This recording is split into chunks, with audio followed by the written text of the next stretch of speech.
Yo, what is going on? Guys, are we ready? Italy, Switzerland, a battle of two, one European giant and another European team that is almost, let's say, a giant. All right. So let's get everything ready to go, everything set up.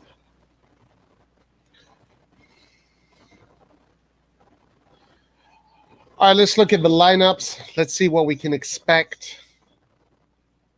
Let's go straight away with Italy's lineup. So let's see, wherever. All right, so Italy, Donnarumma, Di Lorenzo, Bonucci, Chiellini, Spinazzola in defense. 4-3-3, Barella, Jorginho, Locatelli in the midfield. Berardi, Mobile, Insigne. So pretty much Mancini is doing what I thought he would do, which is he's going to stick with a starting 11, and this is the starting 11. Verratti is going to take Locatelli's spot as soon as Verratti is back. Chiesa has lost the duel so far with Berardi. Berardi has taken that spot in the attack. Di Lorenzo is the second choice. Florenzi is the first choice. Florenzi being injured, Di Lorenzo has a spot.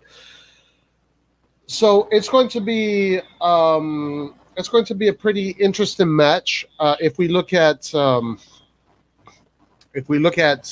Switzerland, we have a 3-4-1-2, kind of similar to how Atalanta are set up. You have the three in the back. Defenders that I would say are not very, let's say, are not very popular, I guess. You have Akanji, Schär, Elvedi, Kaka in the middle, Freuler, both these players with good feet. We know Freuler from Italy. Rodriguez, we know Rodriguez from Italy. Mbabu, I'm not too familiar with this player. Shaqiri, very good ball to feet, can be very dangerous. Embolo, interesting striker, very interesting striker. Someone that maybe Milan could even look at as a potential signing. Very interesting striker. Seferovic, I'm not too familiar with. So Switzerland definitely a more difficult team than Turkey for sure. Definitely players that you expect them not to maybe have the pressure get the best out of them. I think this is going to be a much more difficult game than the first game. We saw Turkey today. Turkey just messing up. Çalhanoğlu, really poor game. Really poor game by Çalhanoğlu. Hey, what's up, guys? How you doing? Saif, what's up? Christian, yes. That's right. It looks like Çalhanoğlu, after his performance today, I don't think anybody's given him a contract. So going back to this game, what we expect is Spinazzola to double up as a fourth striker. Di Lorenzo, Bonucci, Chiellini are pretty much going to... Basically, Mancini's way of playing is very similar to Pioli. Spinazzola kind of does what Teo Hernandez does. Spinazzola doubles up as a fourth striker. So it really becomes a 3-3-4. Barella, Jorginho, Locatelli, Insigne, Berardi, Mobile, all these three players kind of change in position with each other. It's very dynamic in the positions, passing the ball to each other, finding each other. This is an Italian team that we expect is probably going to dominate possession today. What I'm hoping to see from the Italian team is that they don't fall for pressure. They go in this game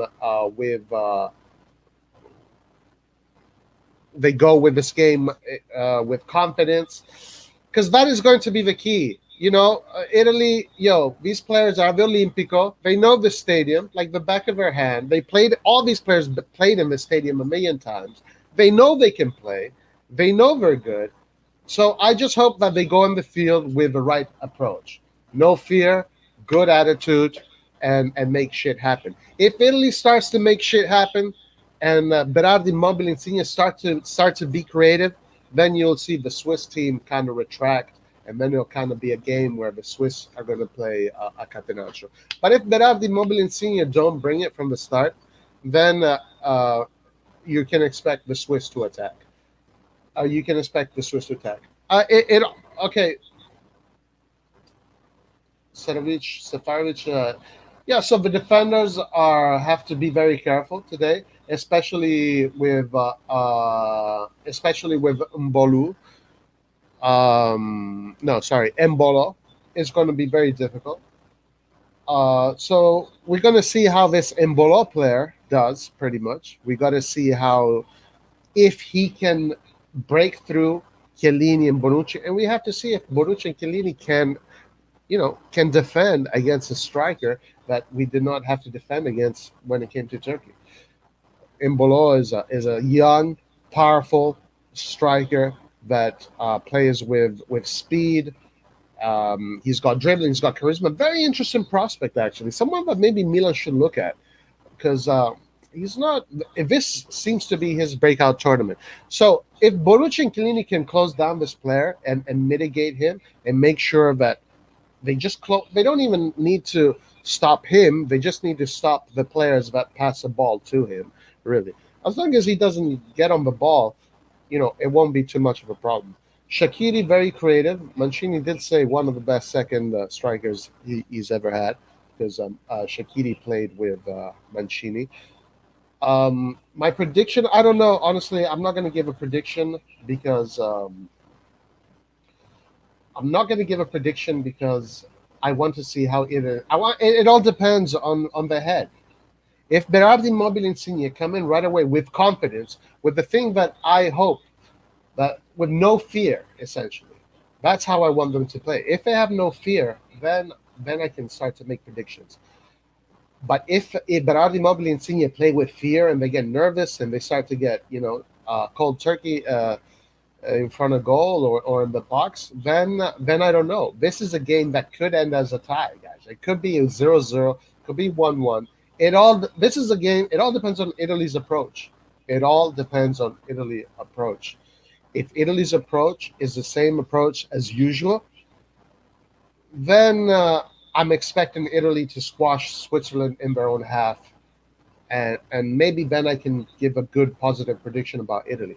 But if Italy don't play up front and those three strikers start to shit in their pants, then I don't know. I'll tell you. Laert, what's up, Laert? Guys, Laert will be joining us, I think, later on or soon. Saif, Italy, Chiellini, 2-1. And the other thing I want to see is, the winners of these tournaments usually are the teams that concede the least amount of goals. When you look at stat sheets, when you look at the winner of the last tournament, the winner of the tournaments before, you look at goals conceded, goals for. The goals conceded is always 0, 1, 2, maximum 2. Teams that win tournaments, these tournaments, tend to not concede more than 2, maximum 3 goals. So if we concede against Switzerland, that is not a good thing. So Italy has to keep on going with the clean sheet. They have to try, because that is a further indicator of them being able to go all the way. Based on what we saw in the first round, Italy is one of the favorites. But now when it comes to the second round, things can change completely. Like, for example, we thought Turkey was probably going to come back. But instead, who is the dark horse of this group? It's Wales. Wales really depended on 2 players, Ramsey and Bale. Ramsey and Bale are the 2 players making everything happen. One player is a Juventus player, the other player is a Real Madrid player. So, really, the second round can completely change. Now, the anthem's about to start very soon. The Tomori deal is done, according to Fabrizio Romani. Yeah, it is done. It's official. Tomori is official. Tomori is the first piece of official news we have so far in the Milan world. After Çalhanoğlu's performance, if he won't sell him, he should be benched because he wants to leave a missing contract at this point will weaken his mentality. And I think he won't perform anymore. Çalhanoğlu is making a big mistake. Çalhanoğlu is making a big mistake. You know what? Laert said that Çalhanoğlu is going to wait in this tournament because I think was right at the end of the day. At the end of the day, Larry was right when he said that Çalhanoğlu was going to wait for the tournament. And maybe I was right when I was saying he's taking a big risk. He should have gone. he's, I mean, how can you after these two games, how can you offer him the contract he wants? Like he today has. I saw the game today. Every time Çalhanoğlu had the ball, he tried to make something happen, and he always didn't find the player. Now, I want to say something. Turkey is very strange. A team that in the qualifiers was beating big teams against big players. Um, so it's very strange how Çalhanoğlu and Turkey just have come into this tournament and have just lost the plot. The plot is completely gone. Now, I wonder if this is a matter of just self esteem, confidence, psychology. It has to be. It has to be because how can you go from a team that has beaten France, beaten Holland, tying against big teams, conceding only 3 goals in the whole qualifiers? Turkey conceded only 3 goals, and in the space of 2 games, they have conceded 5 goals. Very interesting. So the dark horse of this tournament seems to be of the tournament. The dark horse of this group seems to be Wales. So guys, Anthem's about to start soon. This game is going to be much more balanced. It's going to be much more of a battle. It's going to be quite interesting. After these games, I did give him 3 million season best. And honestly, guys, this thing about DePaul, I'm seeing some of these Milan channels and whatever. Like they're talking about DePaul. Yo, guys, DePaul is not this creative attacking midfielder a lot of you people think he is. Like missing out on DePaul is missing out on a number 8, really, not a number 10. DePaul is a number 8. He's not a number 10. A number 8 is a box to box midfielder, kind of like creative but not really. Çalhanoğlu is more of a number 10 than DePaul is a number 10. So if Çalhanoğlu stays, it's such a it's a headache. We don't need to we can miss, right, if Çalhanoğlu stays. I mean, imagine if Çalhanoğlu leaves and we have to spend 30-40 million on a player in that position. Bale as Milan's right winger. Based on what I saw today, Bale is he lost a step. He's not as fast as I remember him, but still very skillful, still very tactically alert. A leader. As a matter of fact, I'm reading this.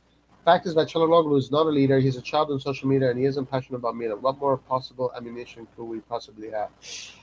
Well, then that is the other issue with Çalhanoğlu, is that the way he's setting himself up is going to create a divide with the fans. And you know that if you want to succeed in Milan, you have to have a good relationship with the fans. And here, Saif, I totally agree with you. The way he is managing his situation, kind of like with Donnarumma, is causing this chasm, is causing this divide. And when you go in the San Siro, if you don't have the fans behind you, it's difficult, man. It's already difficult when the fans are with you. Guys, okay, so anthems have started. Let's look at the players. The Swiss so far look confident. I don't see much nervousness from the Swiss. They seem pretty confident. I always like to see the national anthems. That kind of tells me a little bit about their psychology. The Swiss seem to be confident, relaxed. Embolo not singing the anthem. I think it's better when players sing the anthem because it shows more passion. Embolo, a player of the Cameroonian origins, maybe he doesn't. Kaka even not singing the anthem. Okay, that's kind of weak, I think. I think when players don't sing the anthem, it's kind of weak, to be honest with you. But they look confident. Swiss looks confident. They're not scared of Italy. All right, now Italy. Let's look at Italy. All right. So right away from the bat, Chiellini looks a little bit nervous. Yeah, I can tell the Italians are nervous. The Swiss are not nervous. The Italians are nervous. And this is it, I don't know why are Italians like this. Why are they like that? Why are they so scared? Italian people are just so scared all the time.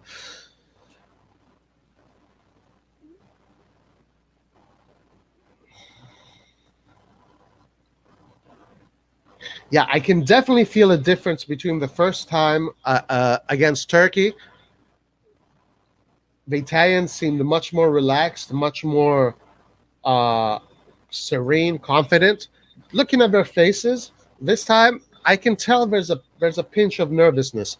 It's like they know there's a lot of pressure on them to perform, so they need to perform today. You can tell by the faces. They're scared to lose today. That's what I'm sensing. Just by watching their faces, they're scared to lose. While Switzerland, just by watching their faces, it seems like they're not scared to play today. They come to play. So we'll see how this affects the game. We'll see how this affects the game. Manila Barella reminds me of the older Italian generations where his passion quality. Hats off to Inter for put. Yeah, man, guys. When I saw Barella at Cagliari, I was like, this player is going to be a top player, and I was happy Inter a big team snatched him. I wanted him to play in a big team because I wanted him to play in Europe. I was hoping Italy was going to get the game. All right, so guys, predictions right off the bat, just by the national anthems.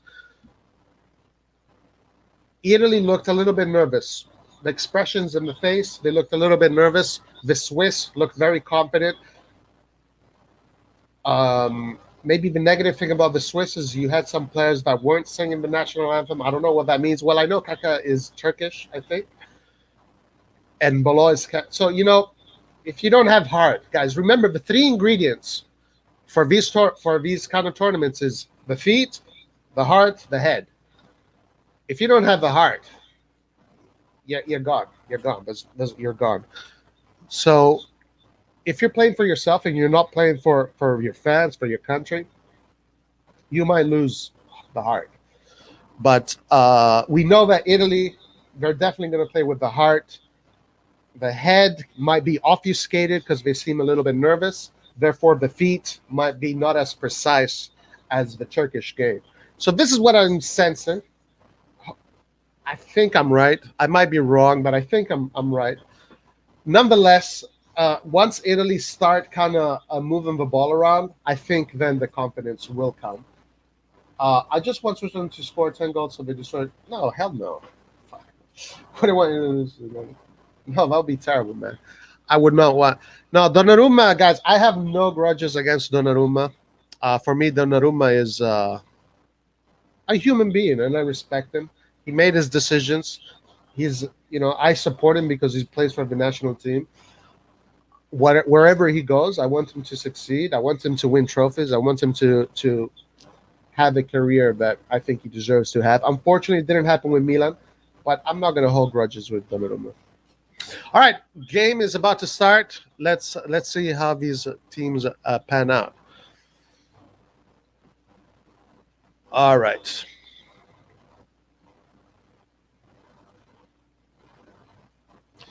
Shaqiri definitely buff. Muscoloso. A lot of muscle. All right, guys. Let's do this, guys. This is going to be a very entertaining game, I think. It's going to be a very entertaining game. It's going to be a good game of football. Both teams are going to play. Both teams are going to play. Now, historically, Italy's second game of these tournaments is usually not great. And then they have a first good game, then a third. All right, here we go, guys. Game has started right away. Switzerland with the long ball. As soon as I see ball on feet, we can judge how this goes.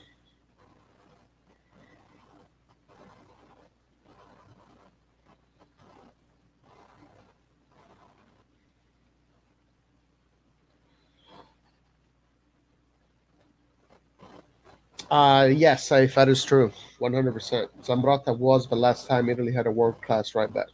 Maybe Spinazzola can become a world-class left back, but for sure Zambrotta is the last one.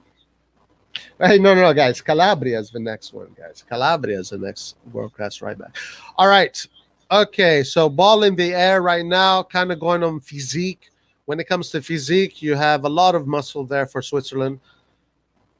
All right, so Switzerland already being confident on the ball. Yeah, guys, Switzerland is confident, but they're not going to do what Turkey did. So let's see how Italy press.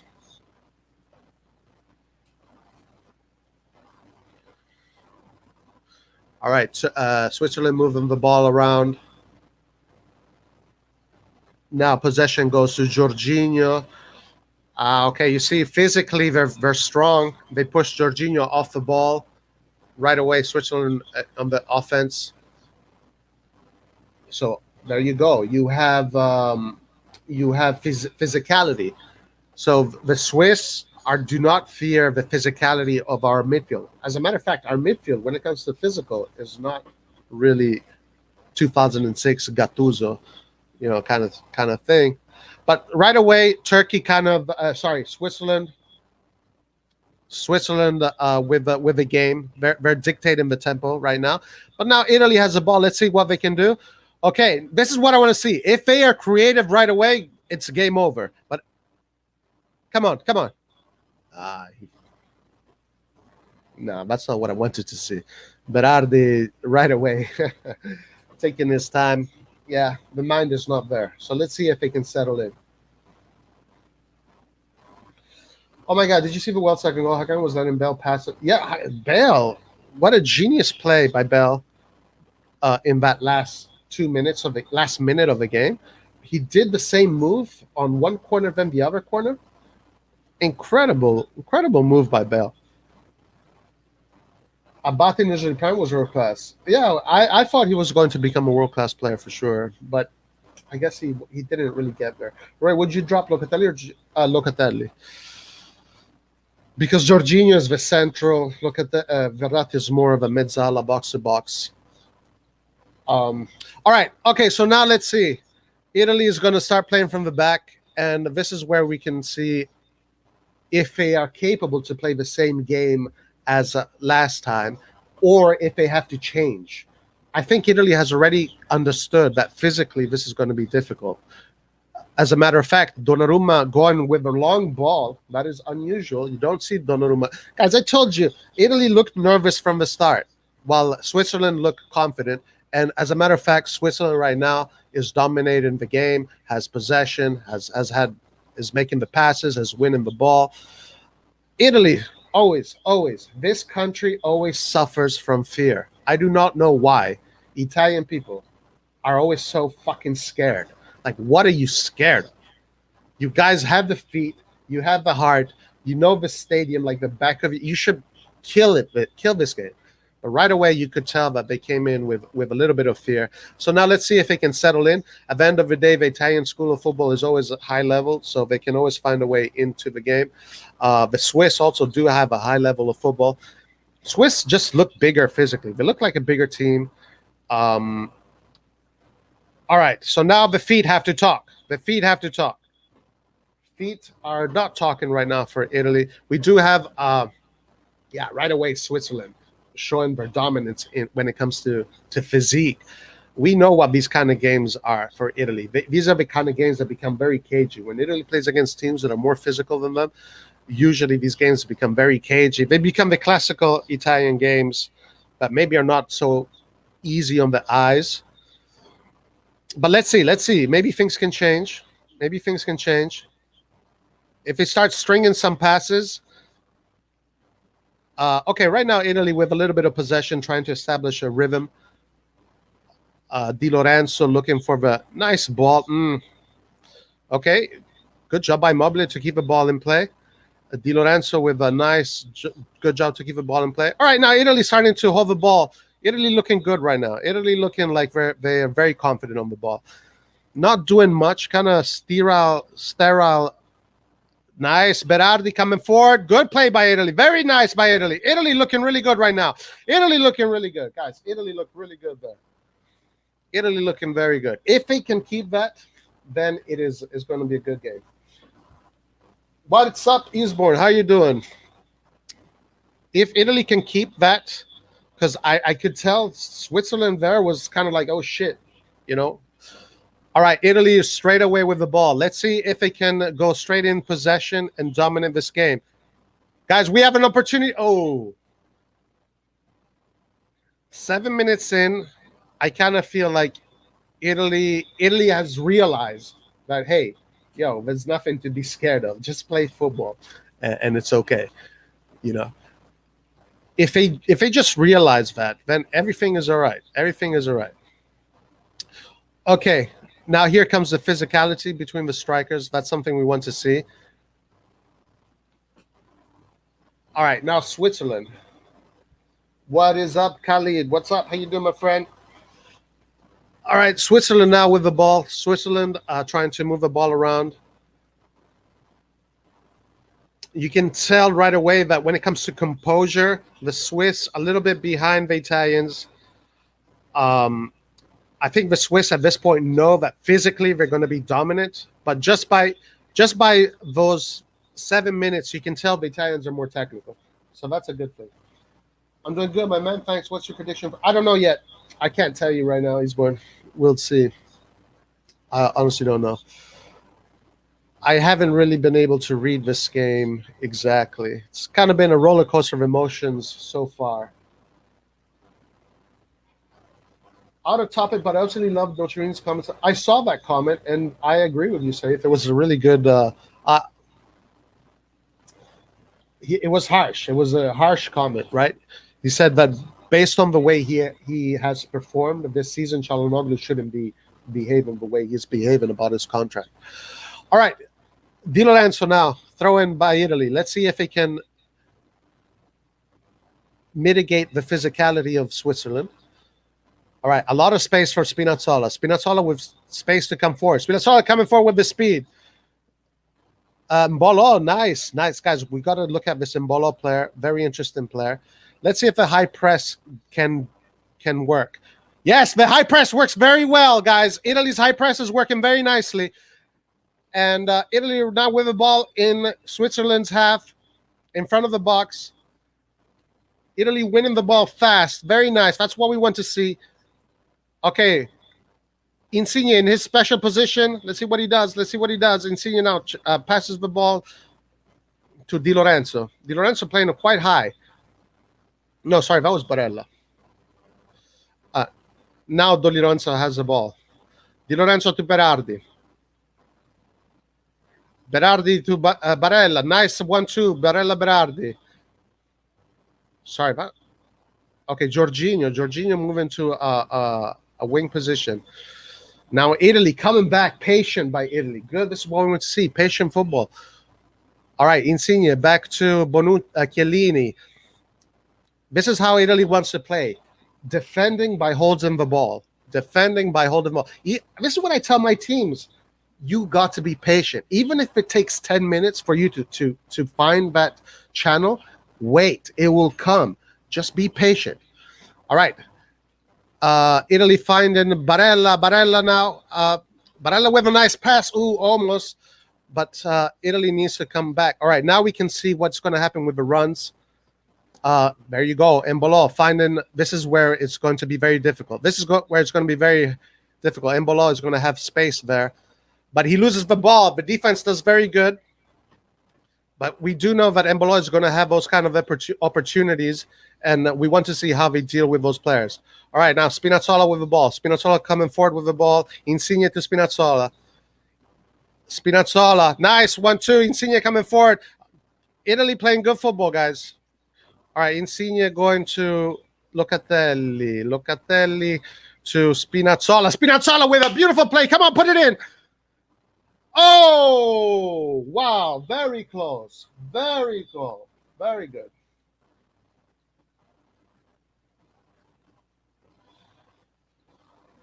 Spinazzola looked like a tall Suso. Mad how Chiesa is benched. But hey, Berardi's doing well. Yeah, Berardi right now is definitely winning that duel. All right, guys. In these 10 minutes, Italy looking good. Italy winning the ball from the midfield. Italy playing Italy keeping the same. Italy keeping the same attitude and rhythm as last time. They know that, oh, bad mistake now. Bad mistake now. I don't understand why they did that. That was overconfidence.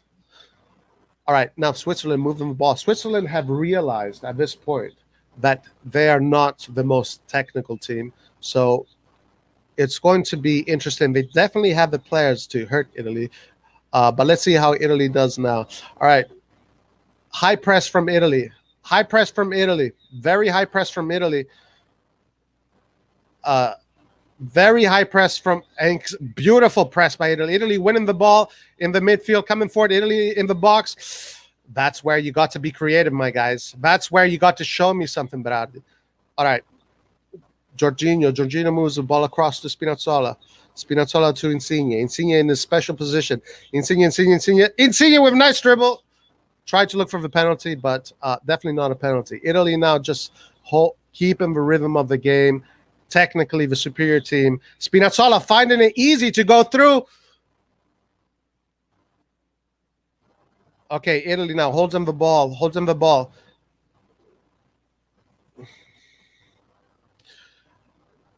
Okay, Italy playing good football. Italy playing good football.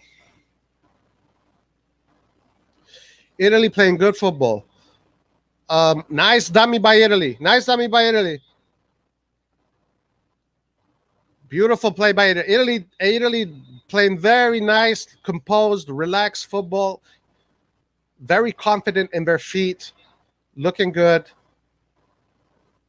Spinazzola now with the ball. Back to Chiellini. Chiellini to Jorginho. No, to Locatelli. Spinazzola looking for the dribble. Finding the same dribble. Gets himself a corner. Good job. Italy looking good right now. Italy looking good. Insigne kind of asking more from his teams. Insigne almost trying to find the penalty, but that was not a penalty. Not a penalty. All right. So now let's see what happens next. We have now it's Switzerland's turn. It's Switzerland's time now with the ball. Let's see how they do. All right, Switzerland opting to go long ball. Switzerland does not want to play short anymore. That high press was very effective. So Switzerland now changing the tactics, going long ball, physicality. So we'll see if the physicality of the Swiss in the air is going to help them. No, right now it doesn't. Bonucci with the ball, heading the ball. Now Italy again with the high press. Beautiful play by Italy here, keeping the ball. Nice, guys. Genius move by Insigne, but they lose the ball. Italy with a very organized high press. Switzerland having a difficult time to deal with it. But they mustn't get complacent. Italy looking good, but it doesn't mean that this game is over. The three strikers up front need to create. They need to do something special. Okay. Switzerland with the ball.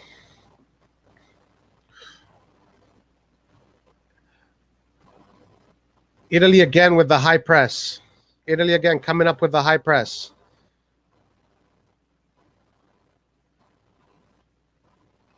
The Swiss are trying to maneuver the ball in their own defense. Italy playing a good high press. Italy almost wins the ball. Yeah, Italy wins the ball. Good job by Italy winning the ball. Shaqiri commits a foul. The high press is working. So right now, since Italy has the upper hand, it'll be good for them to exploit this moment of the game because the game is very long. All right, okay. Locatelli. Insigne to Locatelli. Locatelli to Chiellini. Chiellini to Bonucci.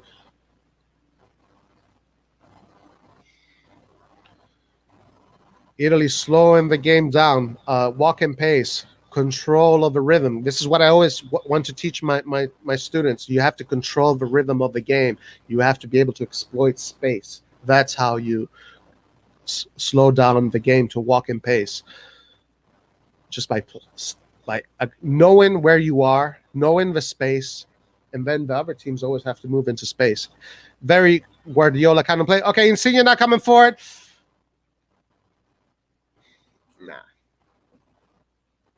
Not like that. Not like that. Not like that. So I can tell now by looking at why is Chiellini ahead of Bastoni? Well, Chiellini is Italy's most expert defender, you would say, the defender with the most experience. Um, and he's the captain of a team. I guess Mancini thinks he's still good enough to play. All right, bad pass from Italy back to Donnarumma, which forced Donnarumma for a long ball, but Immobile winning the ball right away. Italy coming forward with the ball. Nice play. Insigne finding a lot of ball, Insigne. Touching the ball a lot. All right, free kick for Switzerland. All right, guys, 15 minutes in.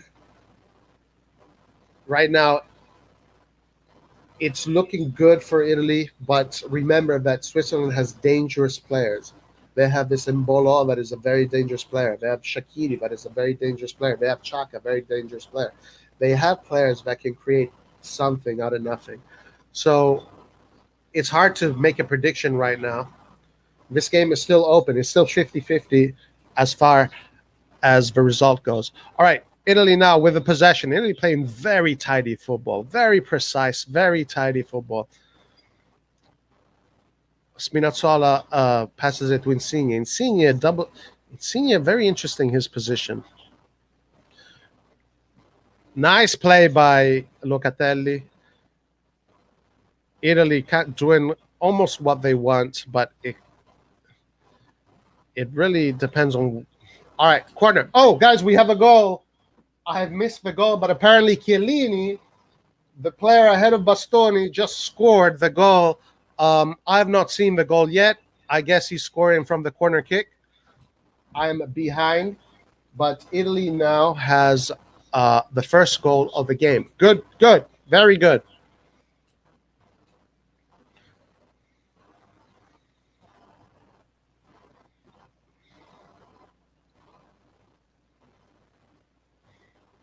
All right, guys. So I just saw the goal. I'm behind from the UEFA website. You're right. I should, right?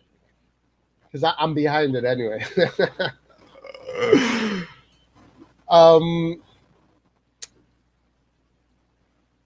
Let's see if I can get rid of this.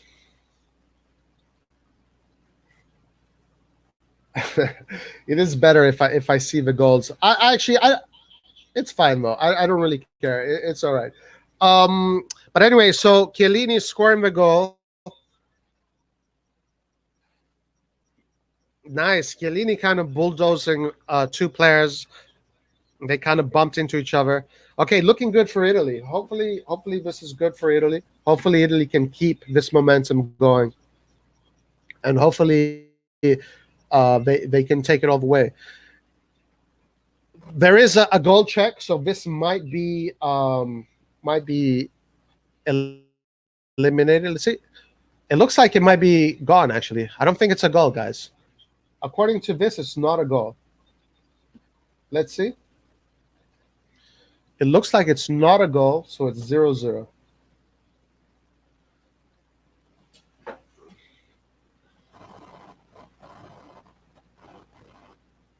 Let's see what happens. I don't think it's a goal. No goal. Handball. No goal. All right. Okay, so back to square one. Back to square one. You know, the VAR, I'm for the VAR. If it was a handball, then good. I'm happy that the VAR is there. I mean, if that is a handball, how the fuck was not the handball against Turkey? Yeah, fuck this shit, dude. That pisses me off, actually. Against Turkey, if that was not a handball, why the fuck is this? It's the same thing. Actually, the one against Turkey, the Turkish player, his hand was even more out. This new rule about the handball, to me, is a little bit strange, I gotta say. But nonetheless, that would be a handball. It would be a handball. But so was the one against Turkey. All right. Okay. All right. Now Italy going back. Italy finding the players. Italy finding playing vertically, finding their way into Switzerland's half or three quarters pretty fast. Now Italy want to establish possession in Switzerland's half, and they're doing a good job. Italy's consistent with the possession. I don't know if a long ball is a good idea. The Chiellini trying to look for the long ball, or Bonucci looking for a long ball. I'm not a big fan of the long ball.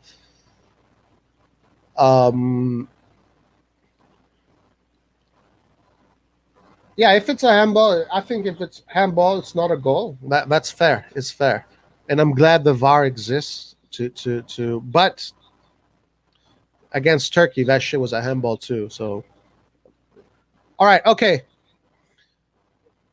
Spinazzola with the ball. Spinazzola to Chiellini. Chiellini to Bonucci.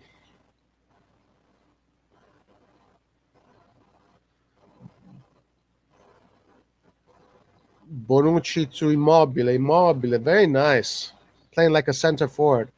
Ooh, almost finding the pass. Barella to Immobile. You can tell that goal kind of maybe slowed down the rhythm of the game in general.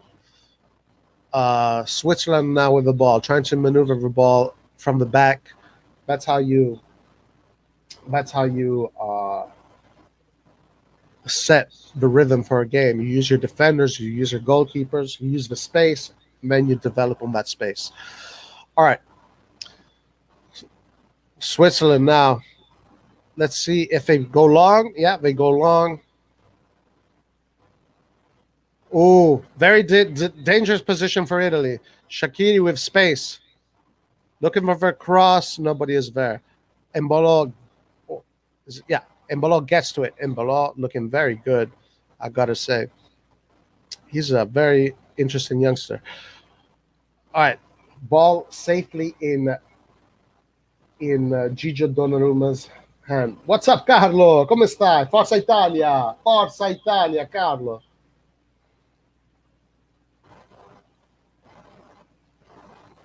Roy, out of time, but it's a good time to give up on Milan signing any good players that improve our quality. Are we down to? Nah, I think. Hold on, I'll get to that in a second. Hey, what's up, Joel? How you doing? It seems like Chiellini is off. Chiellini got injured or something. I wonder what happened. Chiellini is getting subbed. For Acerbi is coming in. Acerbi, decent player, not as good as Chiellini. Chiellini looking okay while he was walking off the pitch. I'm not sure why he'd be.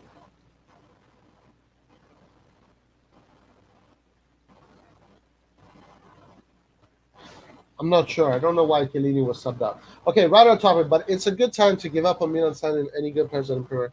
Yeah, no, guys, look, Milan by August is going to have a really good team. Okay, we just have to be patient. That's all. It's just a matter of patience. When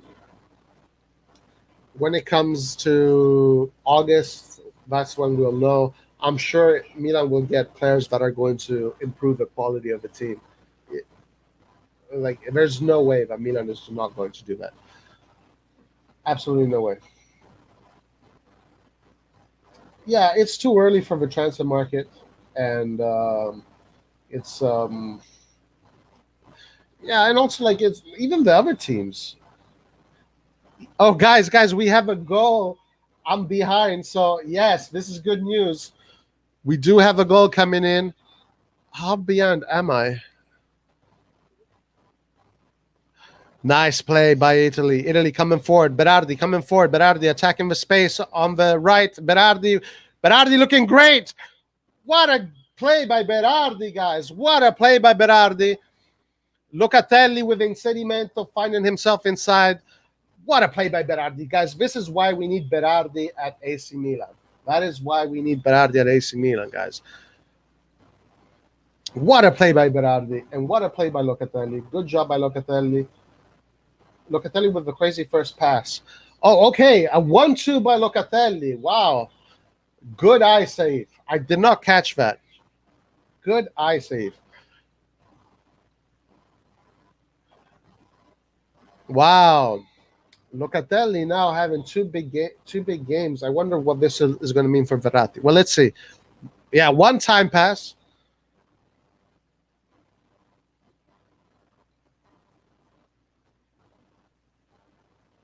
Oh, man, Berardi. Those two touches were deadly. Those two touches were deadly by Berardi. Man, making Rodriguez look like a Torino player. So, nice. Good, very good. And that is why we need Berardi. Yes. We need a player capable of create. Guys, Berardi right now involved in all of 4 Italy's goals. Berardi now involved in all 4 of Italy's goals. All right, okay. Let's see how this goes. Shaqiri with the ball.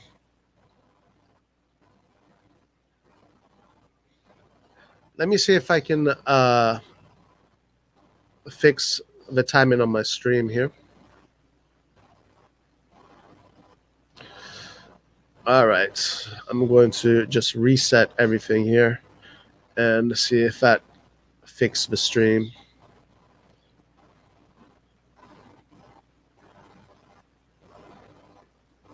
And guys, exactly.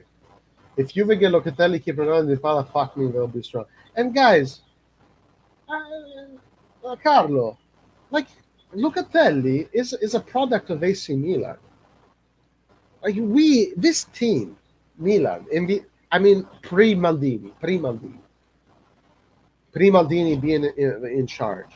Locatelli, Paquetá, Andre Silva, Suso. Why did we have to sell Suso? Like, why did we need to sell Suso? I don't understand why we need to sell Suso either. Who else? I'm missing other guys. I'm missing other players. Who am I missing? I'm missing someone else. Just players that we let go to get who? To get Krunic? Like, what the hell is going on with this club? I don't get it. Like, we were looking for Mate. We didn't need Mate. We already had Locatelli. We had Locatelli for a long time. All right, okay. We want Berardi, but Milan must realize this. Yeah, right. Berardi definitely his price is going up. All right, speaking of Berardi, he wins the ball. I think I'm caught up right now.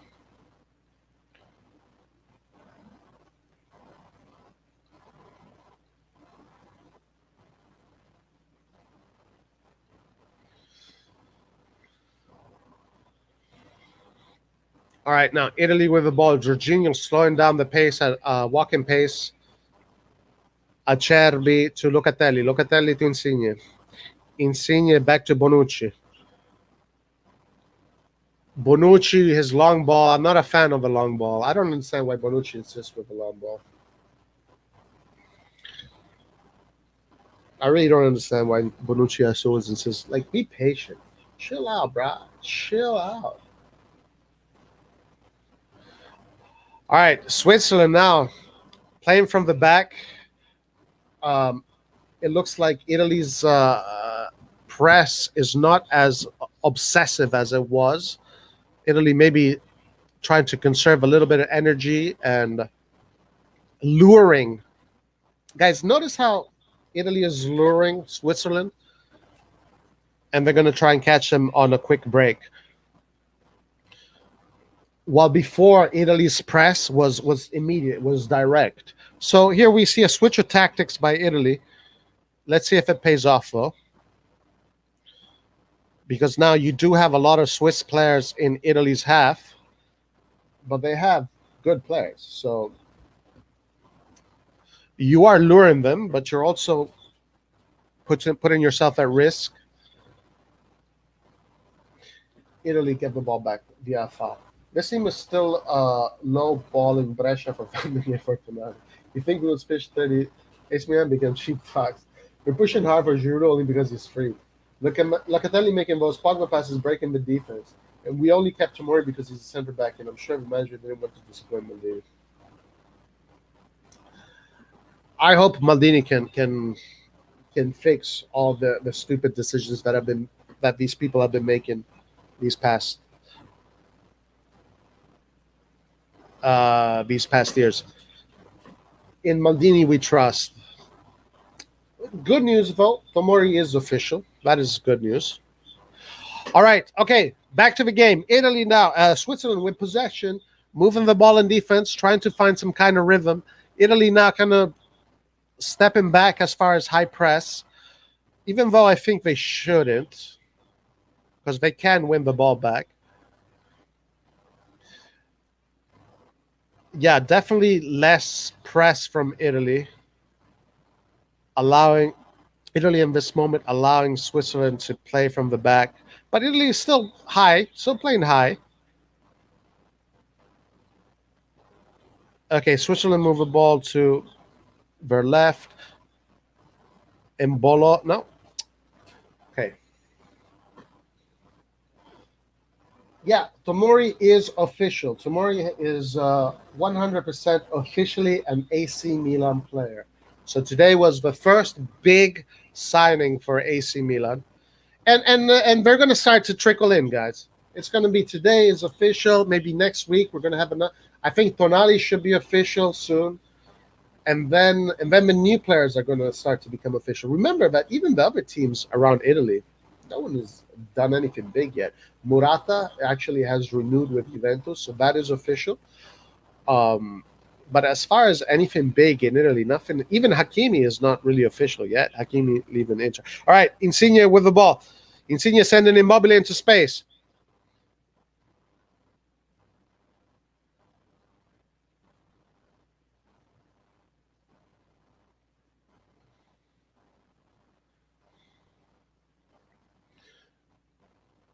All right.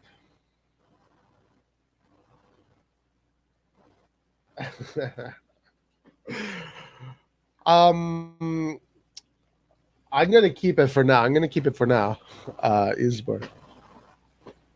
But we'll see. We'll see. I might take it off at the half. Let's see. I don't think I am. I think I'm with them. I think. But yeah. So we're going to see the official players coming in. All right, guys. We have Italy now with the ball. Locatelli trying to find Berardi, but no good. Right now, Italy kind of stepping off the gas a little bit. I don't think that's a good strategy, to be honest with you. They're inviting Switzerland, but Spinazzola winning the ball, coming back very nicely. Jorginho to Insigne to Jorginho slowing down the game at walking pace. Okay, Insigne, very central position. That looked like an offside to me. Offside. Mamma mia, ragazzi. Mamma mia, ragazzi. Mamma mia. Italy kind of putting the foot on the brake right now. You can tell by how they're pressing. If you notice how Italy is pressing and compared to how they're pressing a few minutes ago, Switzerland at this point has realized that they'll need to create something very special, or a mistake, or a free kick, a corner kick, or open play. A lot of space for Switzerland right now. A lot of space for Switzerland. Ooh, corner kick for Switzerland. Switzerland finding space coming forward.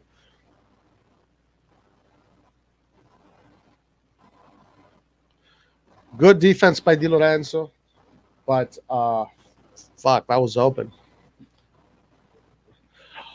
All right. Corner kick from the Swiss. Let's see how Italy deals with the corner kicks.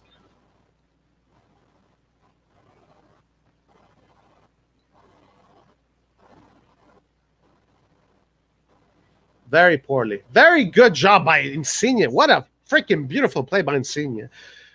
Okay, Italy coming forward. Italy coming forward. Nice play. Nice play. Let's see what Barella can do. Ah, messes it up. Insigne with a amazing play.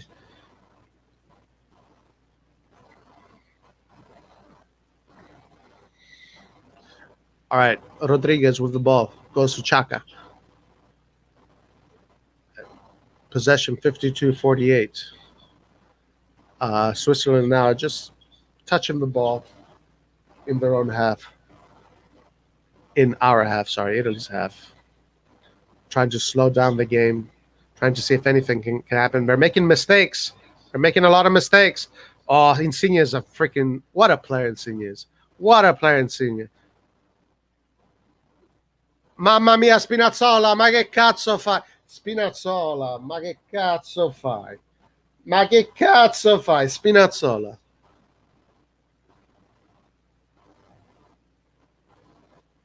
Guys, Insigne is a top player. Top player. Insigne is a top player.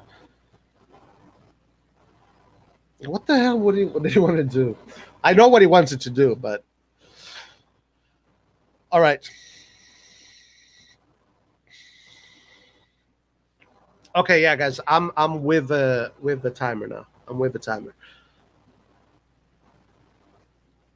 All right, Switzerland now with the ball. Long ball by Switzerland. Let's see what this leads. Offside. Offside. Yeah. Yeah, for sure. Like, what the hell was he doing there? All right, Donnarumma playing from the back. Bonucci. Now you can see Italy is playing with the three in the back. Bonucci. Donnarumma. Give it to Acerbi. Acerbi. Acerbi. Long ball. Unnecessary. They should have showed more courage there. Yeah, that would be nice. Bokila for sure. That would be very nice. That would be very nice. All right. Switzerland now trying to maneuver the ball through Italy. Italy back in its defensive posture, trying to cover the spaces in the field. Switzerland right now doing a little bit better with the ball. Okay. Switzerland in a more advanced position. We got to be very careful here. We got to be very careful here. Great job by Berardi. Mamma mia. That's when I see strikers winning the ball back, like that's a coach's orgasm. When your strikers are winning the ball back. All right. Corner for Italy. Guys, when your strikers are coming back and winning those challenges and winning possession, as a coach, you feel so good. It's such a good feeling because you know that your team is in it. Your team is in it to win it. So very positive there. All right, corner kick. Corner kick for Italy. Let's see what happens. Let's see what happens.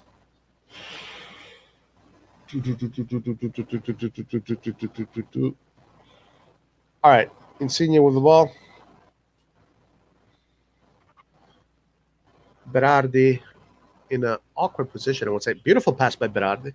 Berardi looking for the player on the wing. Di Lorenzo, Locatelli. Nah. Corner again. Corner again.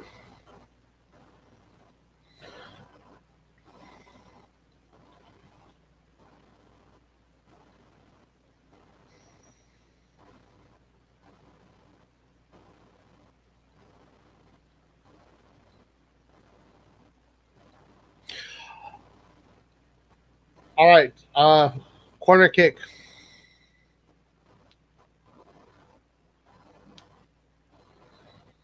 I really wonder what happened with Chiellini.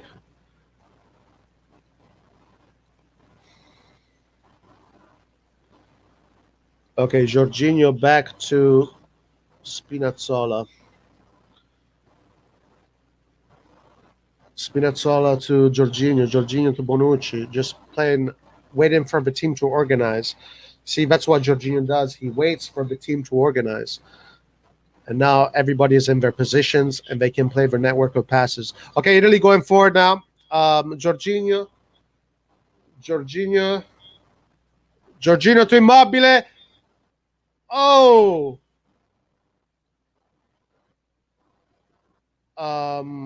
Okay, Embolo. We have a Swiss player on the ground. Okay, game stop. This team is so fucking fun. Yeah, they're playing good football, man. They are playing good football. You can't. What's up, Strappy? How you doing, my friend? They're definitely playing good football, and we're being objective here. Like, this is not. If Italy was playing like shit, guys, I'd be the first one to tell you that Italy is playing like shit. I'm not. Even when it's Milan, it doesn't matter. For me, it's all about what I see on the field. I don't care about being biased or being a tifoso. I say how I see it, how it is. And you have to admit, Italy is looking very good right now, which is great. It's a good thing. It's a good thing. All right, so Switzerland now trying to hold the ball from the back. Italy still approaching the game. Oh my God, Donnarumma! What a play by Donnarumma! That play there is another level. And then he kind of forced himself. Is Chiellini's injury bad? Honestly, I don't know. I don't know. He didn't look like he was struggling when he was walking off the field. So honestly, I don't know. All right. So now Switzerland with the ball.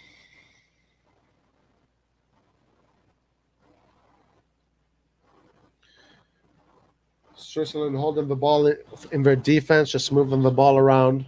Italy now has, as I said, we're kind of inviting Switzerland. And when I mean inviting, I just mean they're not pressing. That's all I'm saying.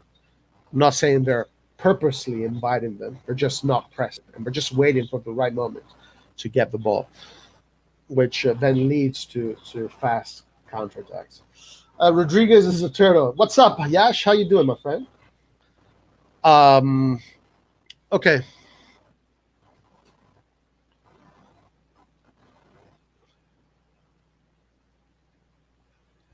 Why do I always play football? Because football is the best sport, best, most fun thing there is. That's why. All right. Foul for Italy. Italy now with the ball. The game kind of is dying out right now. I heard Samu Kasuya wants to stay at Milan. I don't blame him. I don't blame him. Why would he want to leave Milan? And honestly, if we have Samu Castillejo as like a third choice, that's good. You know, it becomes like a Krunic. All right. Now, Donnarumma with a pretty bad pass right there. Maybe showing how he's not really worth 8 million. But Switzerland now with the ball. You can see Mancini dictating, telling the players how to press. Okay, Italy now pressing high. Now Italy is pressing high the last minute of the game. Interesting decision.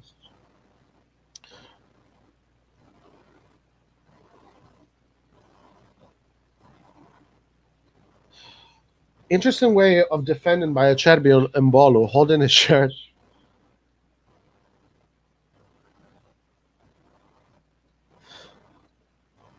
Both players holding each other's shirts. And that's you see. So you saw how Acerbi was holding his shirt. The reason why you hold a player's shirt is because you don't want him to explode, right? But you have to do it in such a way that it's not a foul. There are ways to do it, but it's not a foul. But that could have been a foul. Mi fa male la pancia quando vedrò Donnarumma, che pirla. È un pirlone Donnarumma, è un pirlone.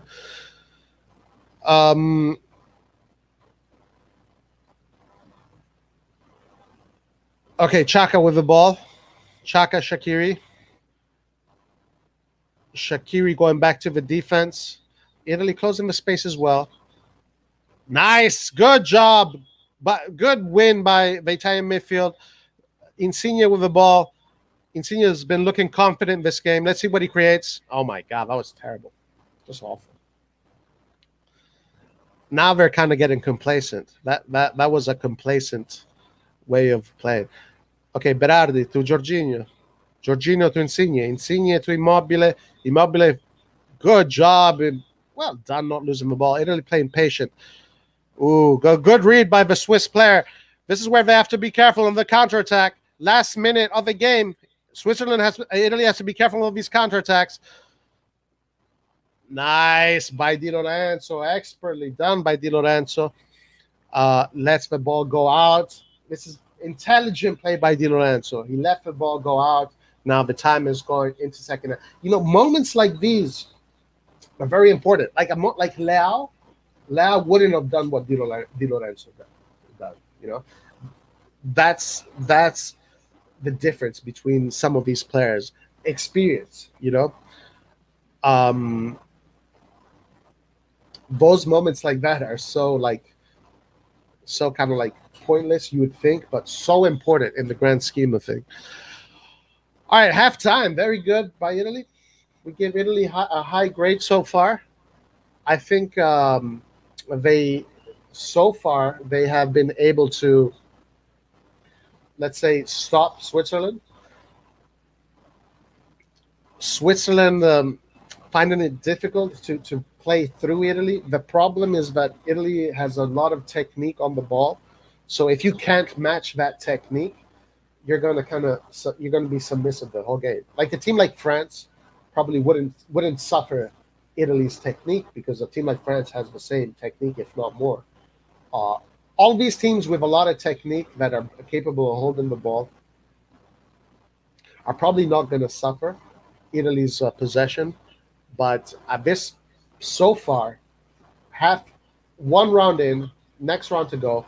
First round, Italy with the upper foot, definitely dominating the game, having the clear chances.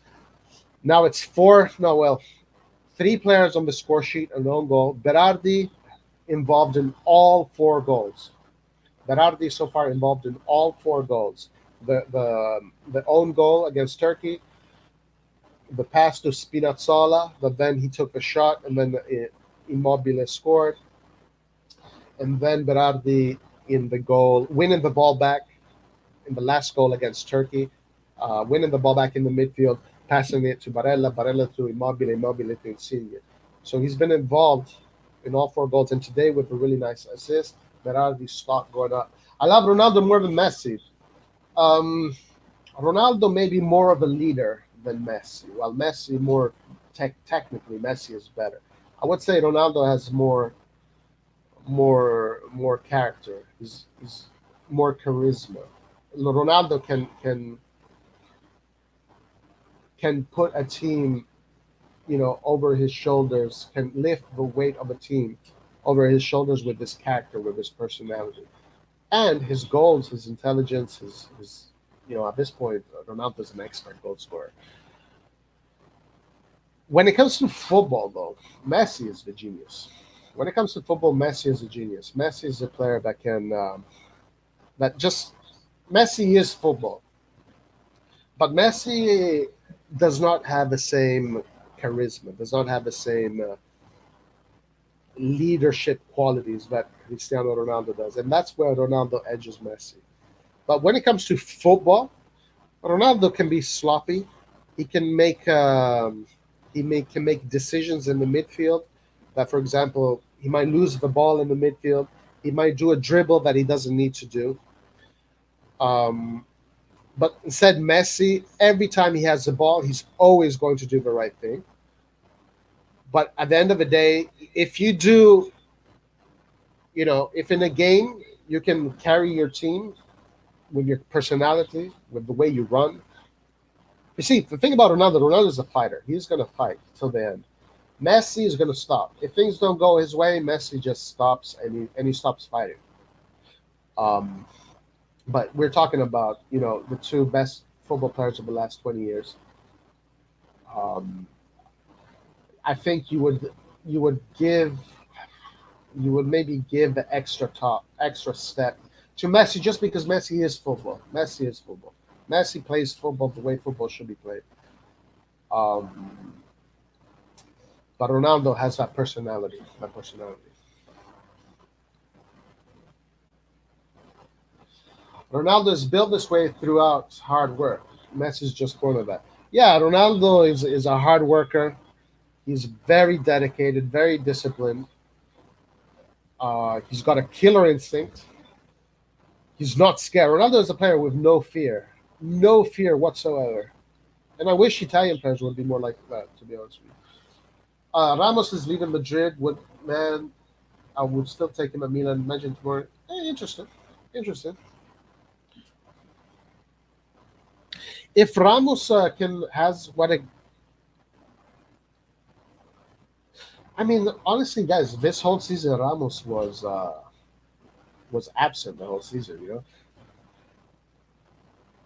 He was absent the whole season. I don't know what his physical situation is. Would he be able to play?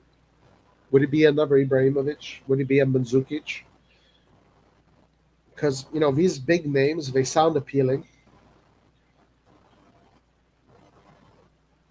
They sound appealing, these big names, but the problem with these big names is that we're talking about the last 2 years. Sergio Ramos is at the last maybe 2 years maximum of his career. 3 years, 2 years, and then he's done. So we're talking about, we're getting these players when they're on their reserves, they're operating on their reserves. The tank isn't full. The tank isn't full. The tank is almost finished. So it's a risk.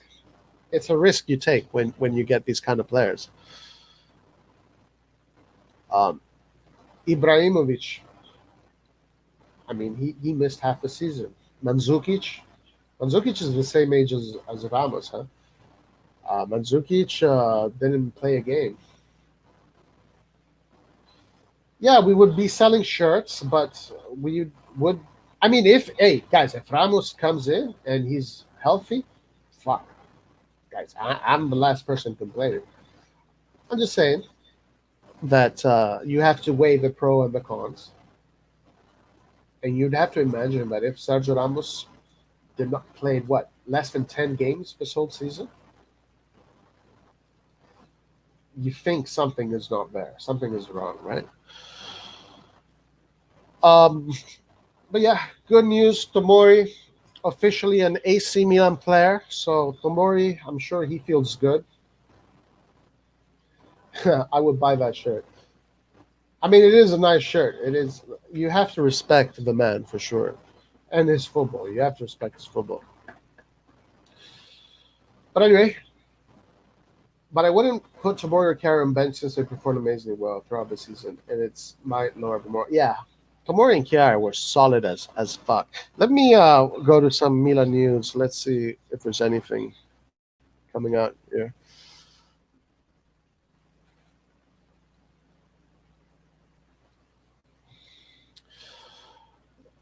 Market value of Milan Sarkozy has skyrocketed after amazing season.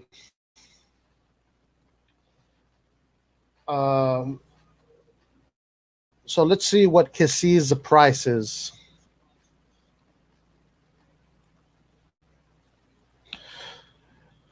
Defender to end 16-year association with Chelsea and join Milan. Official, Fikayo Tomori joins AC Milan from Chelsea. And the Gazzetta dello Sport also made it official today. Offer accepted soon as Milan submit bid for 21-year-old forward. What is this all about? All right, Tomori's price right now is 60 million. That's it. 60 million for Kessie? Nah, he's worth more than 60 million. United linked with surprise swoop for PSG star. Don't care about that. Let's see what this is about. Offer expected soon as Milan submit bid for 20-year-old forward. Oh, expected. That's just bullshit news.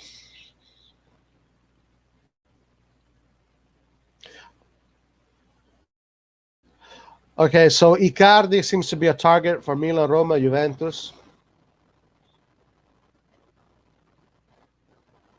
Leaders like Kjaer, Ramos, and Ibra, awesomeness.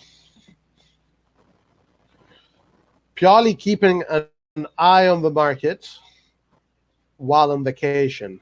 His clear request of management. All right, let's see. Let's see what this article says.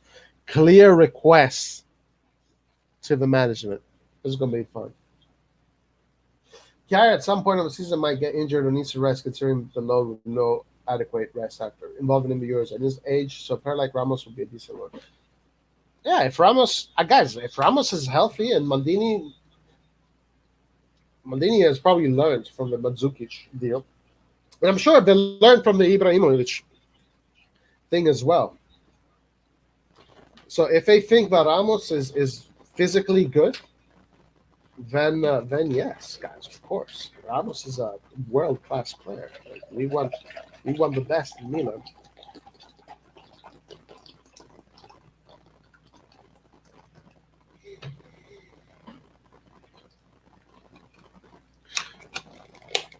He seems to work more for us because he has sentimental value. Past seasons he was not so good. Before, this is why his price didn't go up that high. But not only, I think it's sentimental value. We know that Kessie is a top striker, a top player, guys. So we know it. Icardi, a few years ago, I would have a year hand off to sign him, but now I would have bit your hand off. But now, no, yeah, I'm not a big fan of Icardi either. All right, so let's see what this report says. His request to Maldini and Massara is this. He wants a team that has at least 2 players per position and one where rotation does not lower the level of competitiveness. So there are no names. That's all it says.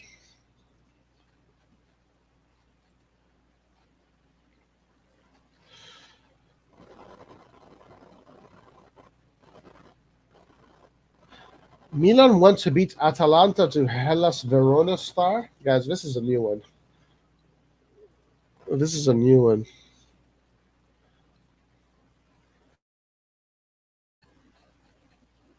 This is a new one here, guys. Who is this Atalanta star? Matteo Lovato. Okay. Yeah, I see. I'm sure a lot of teams are after him. And you can use Mattia Caldara as a counterpart. Yeah, I'm for that. That's a good one. So Milan, I'm all for that. I'm all in for that.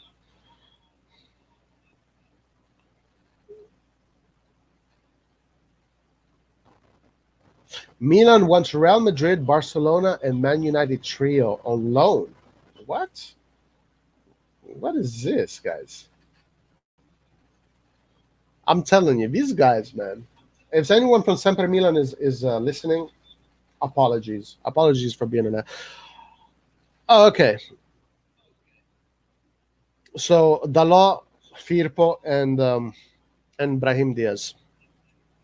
Yeah, Milan wants to get Dalot on loan. They want to get Firpo on loan, and they want to get Brahim Diaz on loan.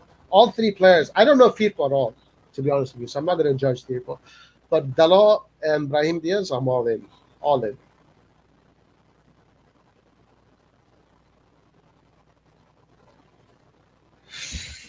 All right. The Guardian says Gianluigi Donnarumma joins PSG. So The Guardian makes it sound as if it's official. This is what The Guardian says. Donnarumma signs 5-year deal with French giants. Buffon goes back to Parma. If we don't sign Tonali, we'll be pissed. I fully believe he will turn out. Yeah, me too. 100%. I agree with you. Missing out on Tonali would be so. It'd be like the Locatelli thing, like the other players we spoke about earlier. The long-term signing that would match Ibrahimovic athletic ability would be Haaland, since they have similar traits and physique. The problem is price. Wait, left. Hold on. What's up, RossonARI? What is up? Oh, good, man. Good. Not bad the first half, yeah? Yeah, Italy looking good. Italy looking very good. Italy so far has been able to, let's say, uh, annihilate. Is that a word? Switzerland. Yeah, we're better So than them. That's for sure. yeah, so far, it looks like Italy is in cruise control, but we know how football is. Anything can happen. So we'll see what happens in the second half. But so far, Italy looking like they're dominating. They have confidence on the ball, and they're winning a lot of balls in the midfield. Yeah. Is but they look a bit tired, in my opinion. When they go Italy, to the last 30 meters, they're not fresh enough to do the right thing most of the time. I don't know if that's a tiredness or psychology. Because I don't get it. I honestly don't understand. I think that's if Italy has always had this thing that psychologically they just suffer. I don't know why they just suffer. Is Um, We need to change some players. I mean, if we win this one, probably a lot of players that are playing today are not playing the next game. yeah, and also I mean we had 5 days to rest. Okay, we had 5 days. Like they shouldn't be tired. They shouldn't be tired. All right, Italy and Switzerland back on the field. Um, I don't think any changes are happening so far. I haven't seen any. Let's go back. Oh yeah, we do have a change for Switzerland. Mario Gavranovic comes in, and the other striker goes out. Yep. Also, one of the problems is Raiola. Right. Milan put an offer for Ali. I think he's very talented and can be a big player. Yeah, I think Ali would be a great player. I like this player a lot. From what I saw his highlights, he looks like a player that could do really well. And Larry, I think you have the same opinion, right? Yeah, Lucas was talking about this guy. I think when the rumors start, like I don't know, a month ago. I don't know. I don't remember when the first rumors start. Yeah. I was very skeptical about him at first, but when I saw his highlights, I was like, "Damn, this guy can play." Uh, yeah. I mean, we. I mean, I still am skeptical in the way that he's a talent, but he's not going to solve our problem next season. If he does, it's a luck for us for sure. But he's a talent, so he needs. Yeah, And if you have the money to spend on a talent, always do that. yeah, So he's young. agreed, So agreed. Hold on, let me go back to the website here. game. Okay. Ooh, almost, almost. All right, guys, look at this. Did you see the news about Gattuso and Fiorentina? Looks like he might leave or some issue, and Gattuso didn't like it. All right, guys, look, we have a high press from Switzerland now. Italy getting out of the high press with a lot of expertise. Very nice by Italy. Good job, Italy, getting out of that high press. Switzerland there could have looked dangerous. Could have looked like a dangerous situation. Yep. All right. So now we have Switzerland attacking with the ball, possession. So basically, Gattuso's agent is George Mendes. I didn't know that. Wow, Gattuso, man. If George And Mendes has Gattuso, he has a lot of faith in him. What? basically, Gattuso wanted some players of George Mendes to be involved on the transfer for Fiorentina, and Okay. Fiorentina didn't like that. Yeah, Fiorentina are very idiots. Yep. They're definitely idiots. George Mendes is a great agent and he has great talent. I would work with George Mendes immediately. Yeah, me too. He's the And he's best not agent like there that. is. And he's And not he's like not like Raiola. Raiola. No, no, no. He's like he is the best agent in the world. Guys, Switzerland now with a lot of possession in attack. Very dangerous by Switzerland. Switzerland right away off the bat attacking right off the bat, giving Italy something to think about. Ilya played the ball out of the back. That's risky. One bad pass.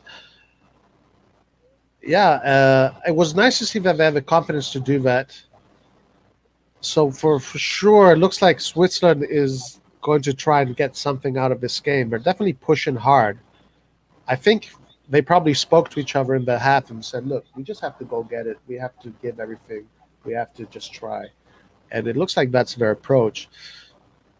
We'll see how.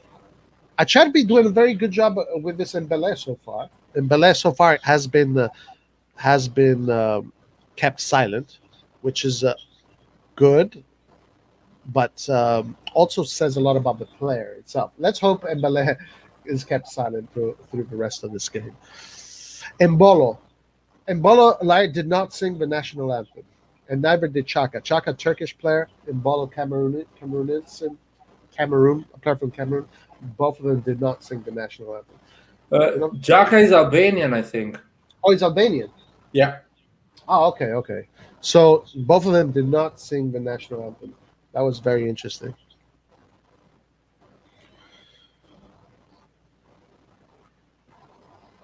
Ooh, Jaka next season is going to play for Roma, so they say. Yeah, that'd be. Jaka is very similar to Çalhanoğlu. No, is he similar to that kind of player? No, he's more an holding midfielder. He's more. He plays more back, right? Yeah. All right. Now, Switzerland with a very high press.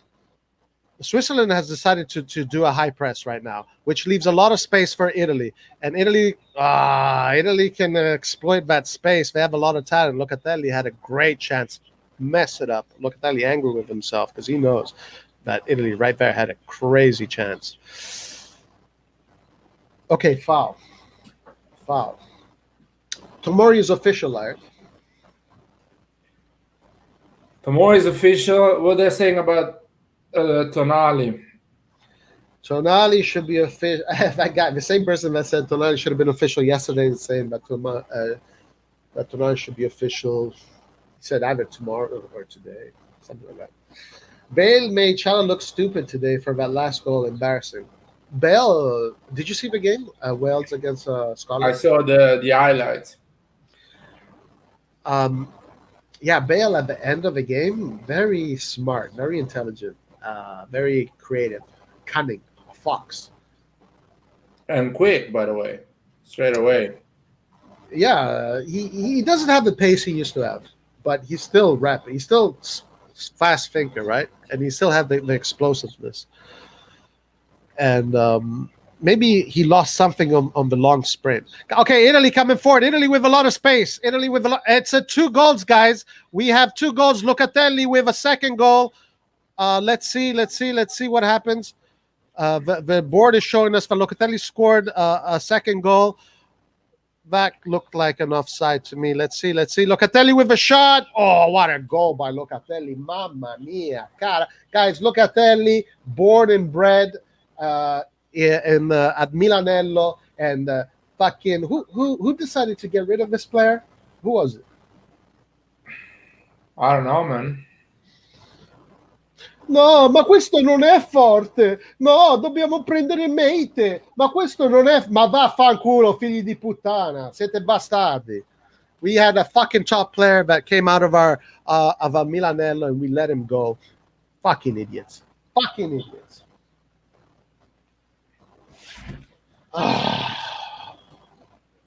There was a play that seemed to be offside at certain point. I don't know where. Let's see, but it doesn't look like it was. So Locatelli with 2 goals. It's going to be hard for Verratti now to come in and take that spot. I mean, Locatelli has taken his Verratti spot with. Yeah, every game is different. Maybe you need a different player for another game. So. Yeah, I mean the next game for sure. I don't know if I would risk Verratti. All right, 2-0. I will rest them because after that it's gonna be really hard. Goal, raga, goal. All right. I'm surprised why Premier League teams they don't do an offer for Locatelli. I mean, Manchester United, The midfielder they have, they are so bad, man. I honestly don't think he would even play. I think like Italian players just don't do well. Okay, guys, we have another counterattack possibility. I'm looking at the scoreboard. There's no. I'm gonna take the scoreboard. I want to be a little bit. Okay, we're gonna take the scoreboard down, guys, because it's at this point, it's taking some of the magic out of the game. So let's put the scoreboard down since the scoreboard is in front of us. And let's go to this view here.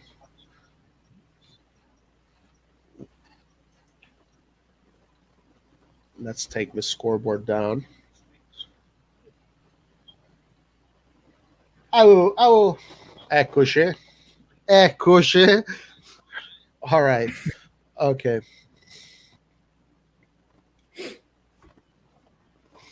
All right, guys, we're going to go with the no scoreboard because that scoreboard is in front of us. So no scoreboard. Who do you think is going to buy Locatelli this summer? Well, I know Juventus is on him.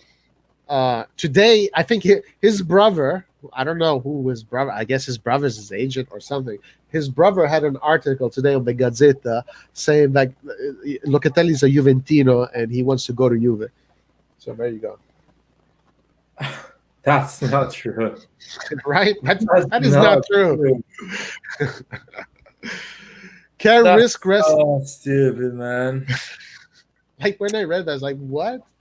The guy has played Milan all his life. He was a Milanista. He cried when they left it, when they sold it. Can't risk resting key players because last game is Wales and they could finish top if they win. That's true. Good job. Good observation, McLord. Only 8 people watching. You guys deserve more exposure.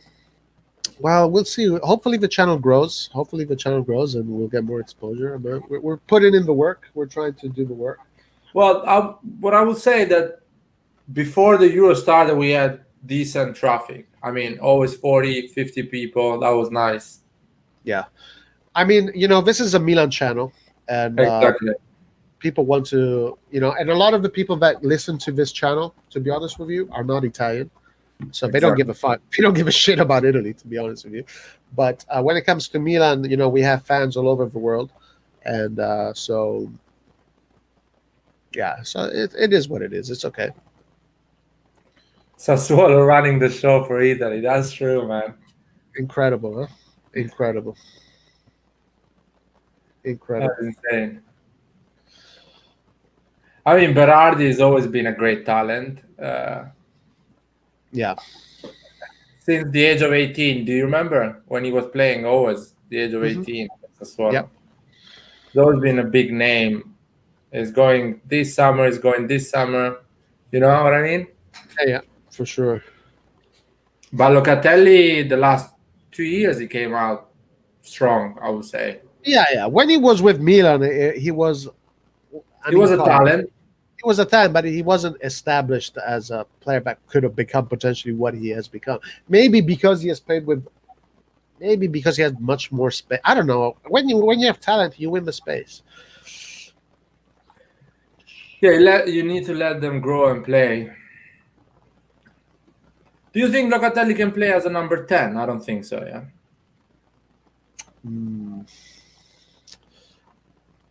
No, I don't think so. Like he would be. He's not that creative. Like he's not. He doesn't have those moments. Like okay, it's crazy to say it today. He had 2 goals, but he doesn't have those moments of magic. Like Insigne would be like Insigne, right? Number 10, like Insigne. Yeah. But Rodrigo De Paul is Atletico. So Çalhanoğlu today played terrible, awful game. Maybe today is the worst I've ever seen him play, ever since I've watched Çalhanoğlu on the football field. Look at this comment, man. After Milan wins CL and this channel gets full of fans, remember I was here at Avier. We'll remember, Bokila. We'll remember for sure. And Carlo, Eastbourne, Necklord, Joel, Lucas, Skillard. There's a lot. I would love you guys to write on your name the date you discovered this these channels. So at least we have a list, and we can give you a prize when this channel is gonna get bigger. Because when it's gonna get bigger, it's gonna be really hard to answer all the comments. To Right. And we got to make some of these guys mods soon. So yeah. yeah, no, for you guys that are been with us and stay with us, we love you guys and thank you.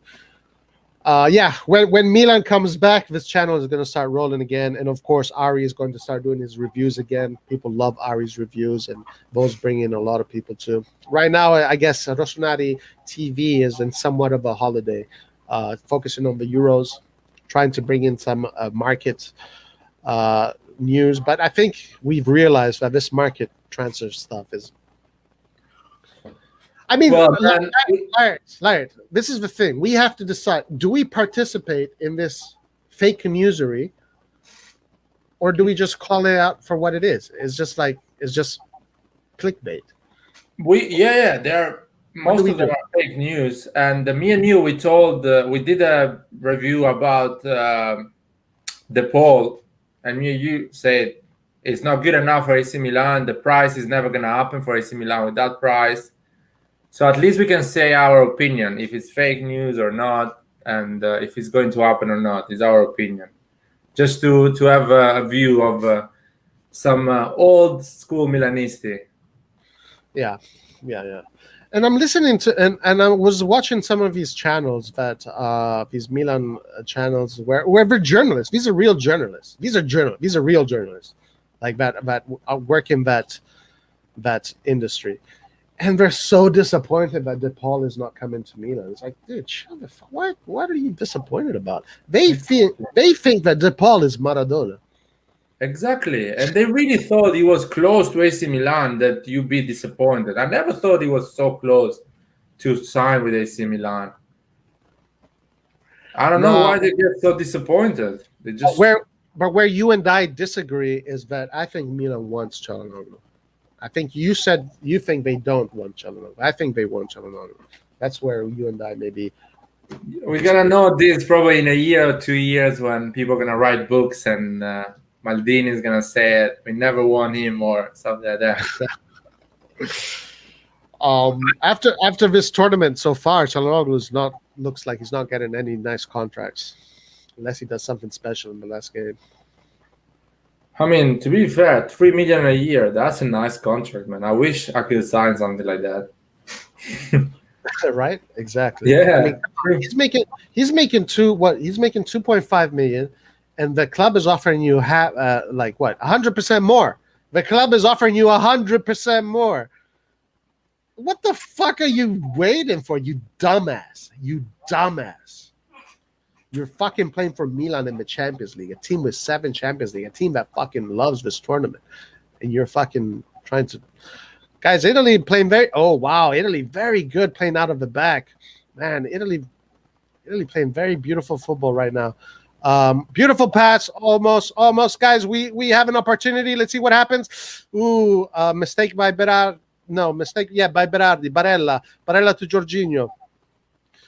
Jorginho to Locatelli to Insigne. Okay, Italy now slowing down the game. Italy had an opportunity for a counter-attack. What minute are you, Laird?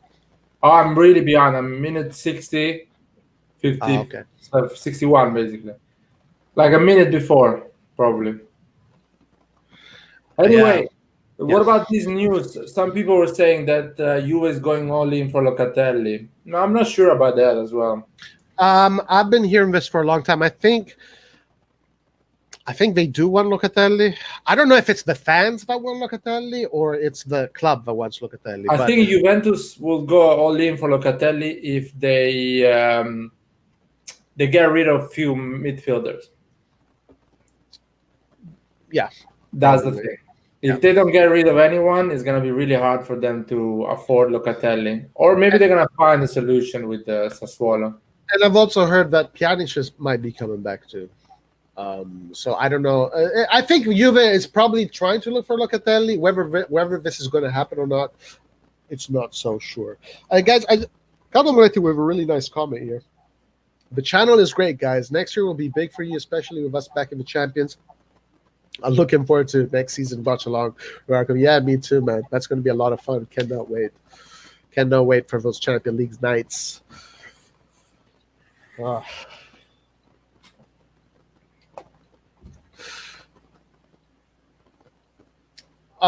Roy, when are you planning to do the TM Maker stream for Milan Players Radio? Maybe Serie A player rating last season. That would be exciting. Maybe we'll do it tomorrow. Or maybe we'll do it Friday. Well, we can do it this week. Yeah, tomorrow should be okay. Tomorrow, Friday. So we will we'll do that.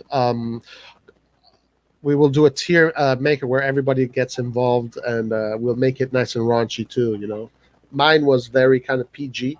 We'll make a tier maker with a little bit more. Okay, guys, Switzerland here with a good opportunity. Switzerland looking good in this moment. Donnarumma with a good save. Switzerland looking dangerous right now. Italy are able to defend and get get Italy now with the counter. Yeah, Switzerland wins the ball back. Switzerland very close to scoring a goal. Italy has to be careful. They have to keep their eye on the prize here.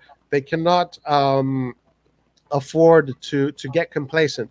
Switzerland now coming forward. Switzerland starting to find a little bit of space, but Donnarumma, ball in Donnarumma's feet slows down the game. They reorganize. Oh man, I don't want to hear. If you go on Twitter now, you see all the Milanese saying how good is Donnarumma and how good is Locatelli, and we shouldn't sell them or we shouldn't get rid of them. I feel that way, man. No, I don't feel that way. It's gone now. It's we know already they are good players, man. Sorry, Larry, 1 second. Sorry, my bad. Okay, guys, Donnarumma, Berardi. Oh my God, Berardi almost had a great opportunity to score. The guy shot too hard, and it went up the crossbar. But it was such a good opportunity. Sorry, Larry. Yes, I feel that way, Larry. Like Donnarumma is the best goalkeeper in the world. Like we had him in our backyard. Locatelli, we had him in our backyard. Paquetá in our backyard. Andre Silva in our backyard. All these players, like what the fuck? Nah, man, they're gone, man. Finished. I mean, yeah, you're right. They're gone, and we shouldn't dwell on them and look for the future. I agree with you there. That's a good mentality to have. I don't disagree with you there. I'm surprised how bad Berardi shot that. Yeah, that was a good opportunity for him.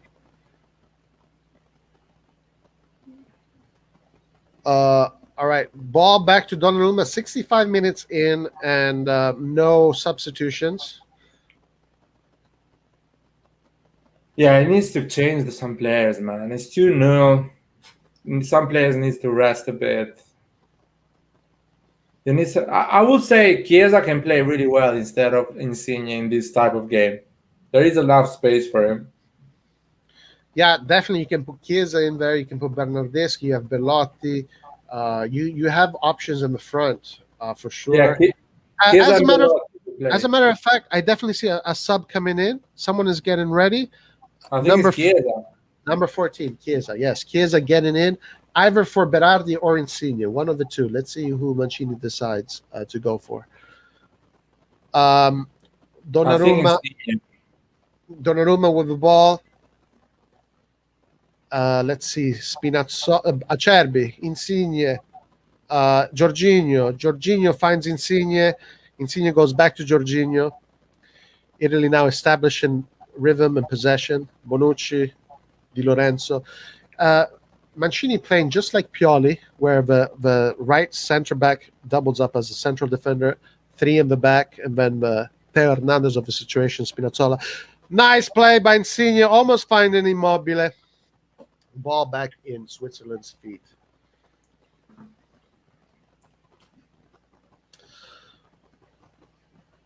Yeah, they behave exactly like AC Milan behaves. They push a lot on the left and stay a bit more defensive on the right. Yep. Yeah, now Switzerland with the ball possession, just kind of sterile. Man, Insigne is tired. You can see him. Let's see if Mancini. Oh, we have another sub coming in. I see. So Milan, Italy with 2 subs. Number 25, Emerson, maybe Spinazzola, maybe Insigne for. I wonder what he's going to do. What he's going to do is 25 Emerson. I don't know. I'm really ignorant with this Italian team. To be Oh, honest, I didn't follow the pre.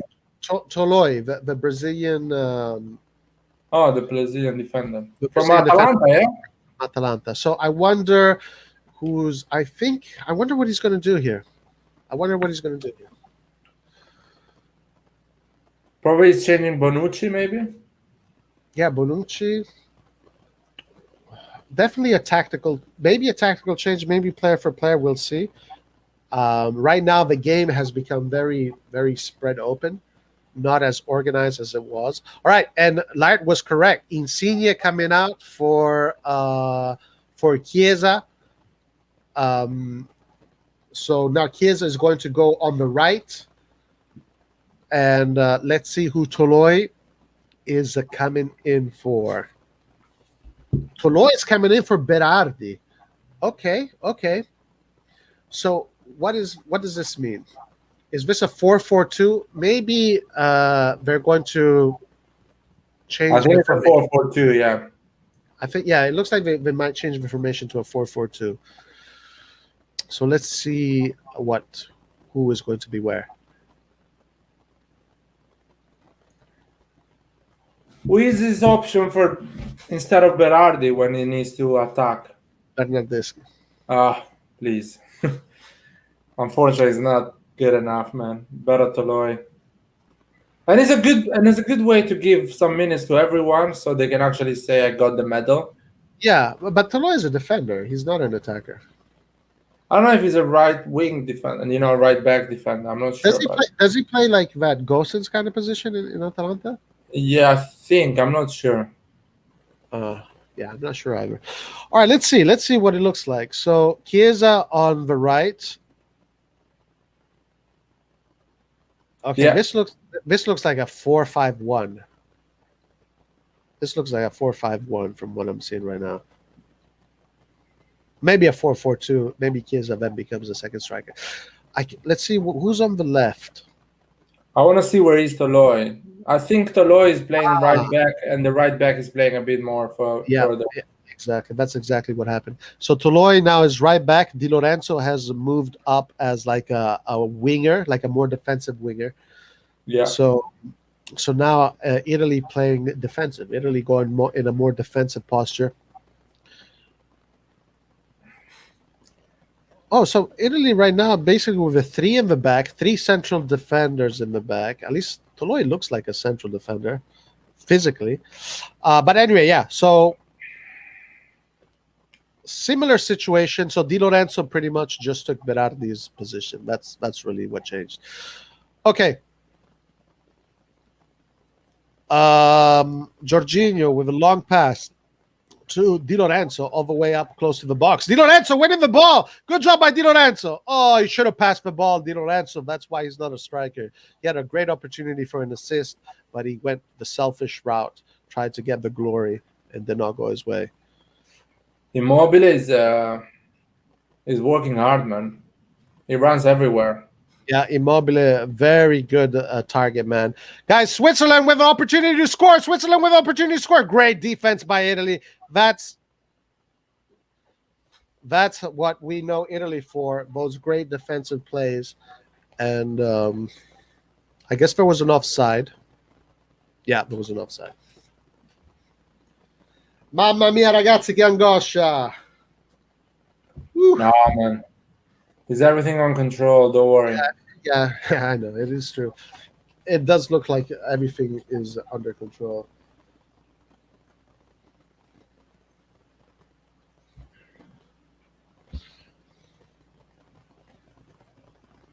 All right, so Bonucci now with a long... I think we're going to go with a long ball.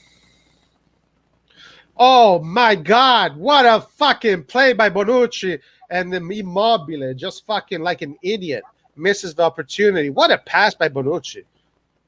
Damn, that long ball by Bonucci.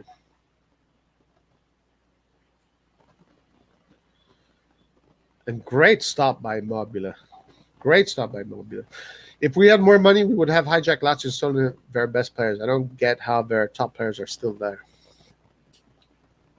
Good point, safe. Good point. Kind of how we did back in the day. All right. So, yeah, Italy, we have a line of 5 in the back at this moment. And a line of 4 in the middle, and then the line of 1 up top. So Italy defensively look like a 5-4-1. Okay, Spinazzola. This is a perfect opportunity for Spinazzola to do a counterattack. Very good, very good.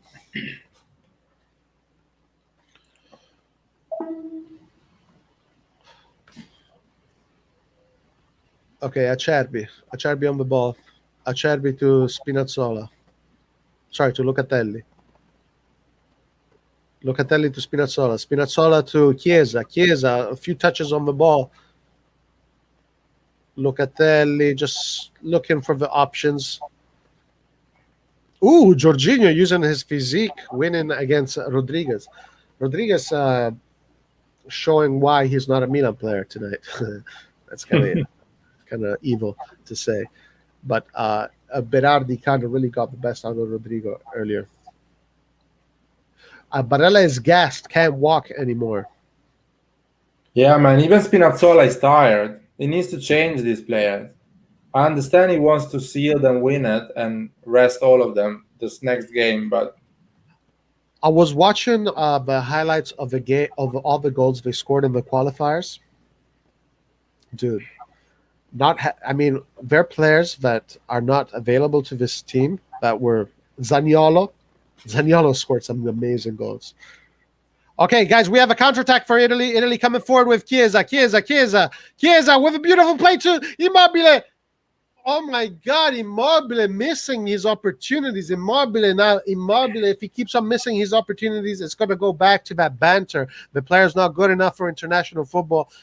Again, Immobile messing up his opportunities in front of goal. Come on, Immobile.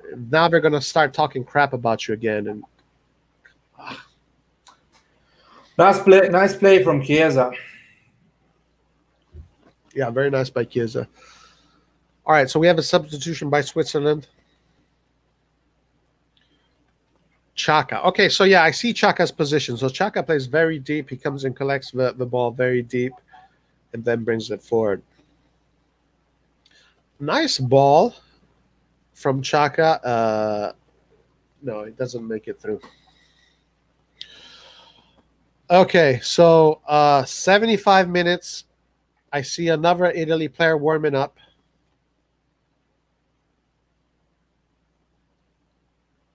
Italy playing short in the back. Donnarumma goes long. Immobile with 2 opportunities to score in front of goal is not taking his opportunities. He needs to take those opportunities to kind of take the stigma off of him. The second one wasn't a clear opportunity. Let's say it was not easy to score. That's what I'm saying. It was an opportunity. But they weren't. Even the other one wasn't easy to score, to be honest with you. No, yeah, you're right. They weren't easy goals to score. I do think he moved a little bit too wide. He should have moved in a little bit more central. But try to avoid the offside, probably. But unfortunately, the media is the media. And okay, we have let's see Italy attacking now. Oh, Barella, come on, man, leave some space, dude.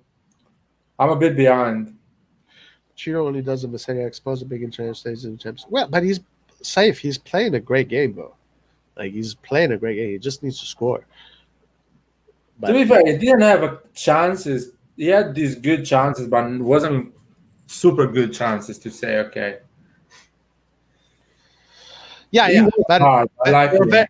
They're very diagonal. You need a lot of precision there. They're definitely not easy. But he's definitely playing a very good game. You can't complain about it. Italy players surrounding the players on the ball. Italy getting out of the situation expertly. Counterattack for Italy.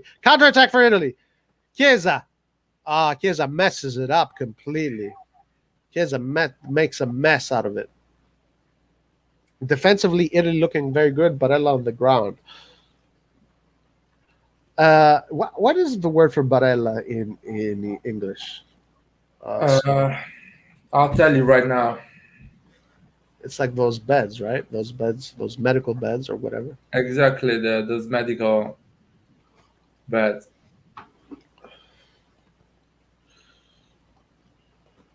Guys, if we lose Barella, that's not good. It That's says terrible. stretcher. A stretcher, right?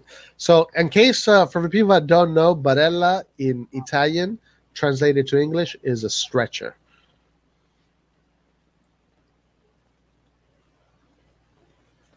All right, let's see what happened with Barella. How many changes he did in my team? Just two? Man, he got a kick in the shin. Oh, man, that hurts. Yeah, he's just done 2 changes so far. He needs to make some changes. He has 5 changes. Why not? Yeah, I mean, right now we're 12 minutes towards the end, so And he has good players in the bench. He's not like yeah, he definitely should try to do something. I mean, put Belotti in at this point. Emerson maybe on the right. You still have Castrovilli, maybe Raspadori. I yeah. mean, I would put Belotti at this point. I mean, Obelotti or Castrovilli on the right. yeah, give these guys some play minutes. He's in Italy, yeah. Where they're playing? Which stadium? Olimpico. Well, that's something that it's you need to consider. That helps. Of The, course. Yeah, 100%. All right. Switzerland with the ball. Rodriguez. Italy with a line of 5 in the back now. Barella seems to be back on his feet like nothing happened. And ball back to Switzerland.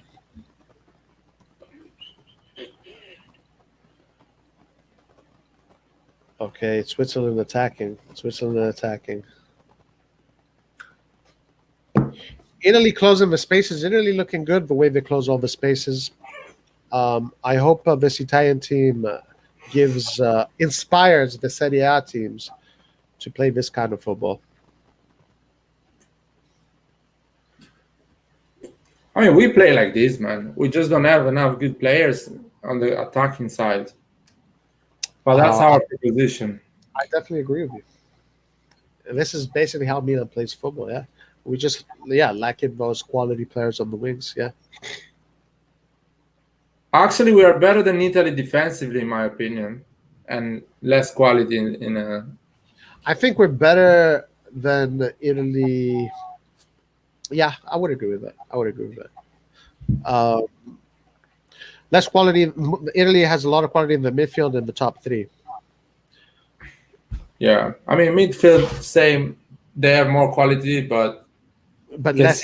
They're in a good day at the same level, in my opinion. I think Benacer and Kessie, especially Kessie, can give you more defensively, for sure. Yeah. No doubt about that. Okay, Italy win the ball really easily now. Very nice. Opportunity to come forward. Usually come out beginning of August, if I'm not wrong. Half August. The fixture is ready. For the Serie A. Because the Serie A starts at the end of September. No.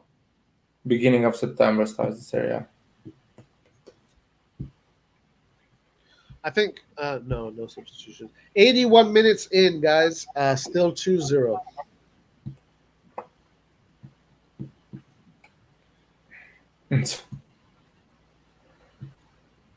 Oh, Italy. I think Spinazzola loses the ball in a compromising position, allowing Switzerland to come forward. Laird, what do you think about this Embolo player so far? You can argue that the defenders, even Acerbi, they have all done a very good job against this player so far. 10 minutes left, though. Yeah, I don't think he's a good choice for us because we need a really good one or an experienced one. We cannot go for something in the middle. But Yeah, definitely has the potential. after this game here, you definitely can see his limitations for sure. Okay, but it's still soon. Let's not be hasty. All right, we might have an opportunity here for Immobile. Oh my God! Again, Immobile. Oh, it was a foul. But again, he should have scored that goal. He should have put it in the net. Immobile always it keeps being part of his career. This inability to score in these games. Even though that was a foul, that ball should have still gone in the net.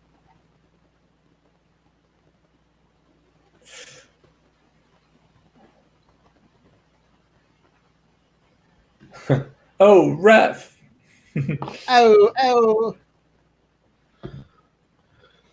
What is that? All right. We're 83 minutes in, going towards the 84th minute. Chaka, Switzerland now holding the ball, coming forward. Italy closing all the spaces. Italy is making it very difficult for Switzerland to play. The Italians are still working hard. The Swiss are still pushing though. Gotta respect that. No goals. Come on, Italy. At this point, try and keep the clean sheet. I'm sure Italy's gonna get a third goal. But he needs some fresh legs over there for the last 10 minutes. I agree with you. I think right now, I mean, Immobile has had all the chances he needed. Give a chance to Belotti. Italy do a very good job in getting the ball out of pressure. Okay, we have a cramp. There you go, Laird. Laird seeing it the way it is. They're tired. I think Spinazzola is on the ground with a cramp.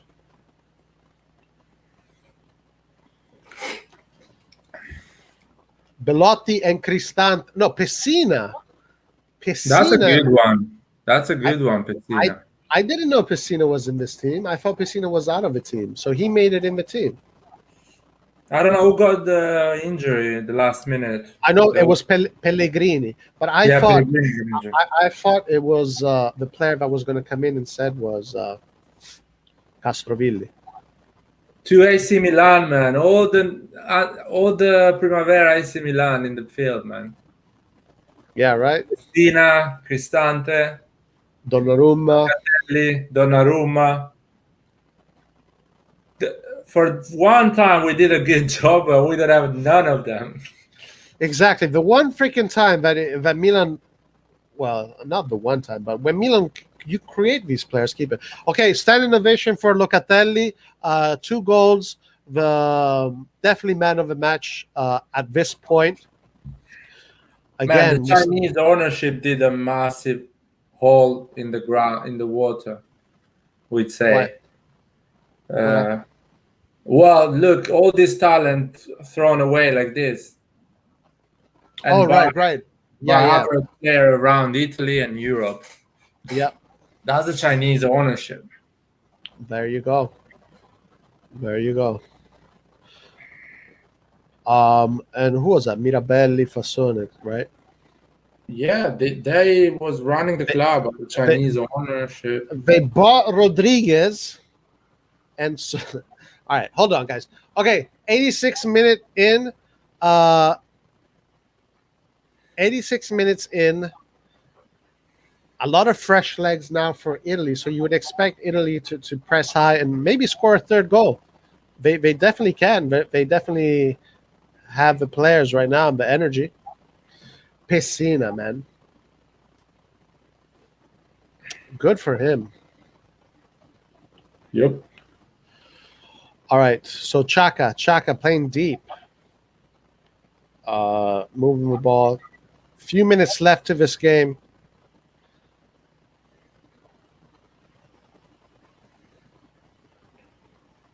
Okay, good defense by Italy. Ball back in Donnarumma's hands, but Donnarumma's going to slow down the game. Vo's triple handshake moment still give me nightmares. What is that? Triple handshake. Oh, right, the triple handshake. I know what he's talking about. You remember those pictures of the triple handshakes?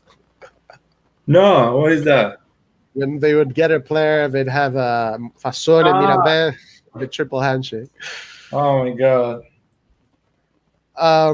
Chiesa to Cristante. Cristante looks for Di Lorenzo. Di Lorenzo playing a very offensive position. Quite strange to say. Good job. Oh, what a goal! 3-0. Laert. When Laert says something, it always happens, guys. What a goal. And Immobile scored from Immobile finally scoring a beautiful goal. Good for him. And because I know Vermeer would have killed him. They would have killed him.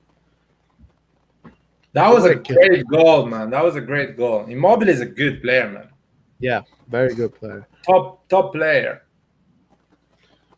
100%. And I think Toloi had a great interception. I think it was Toloi. It doesn't show.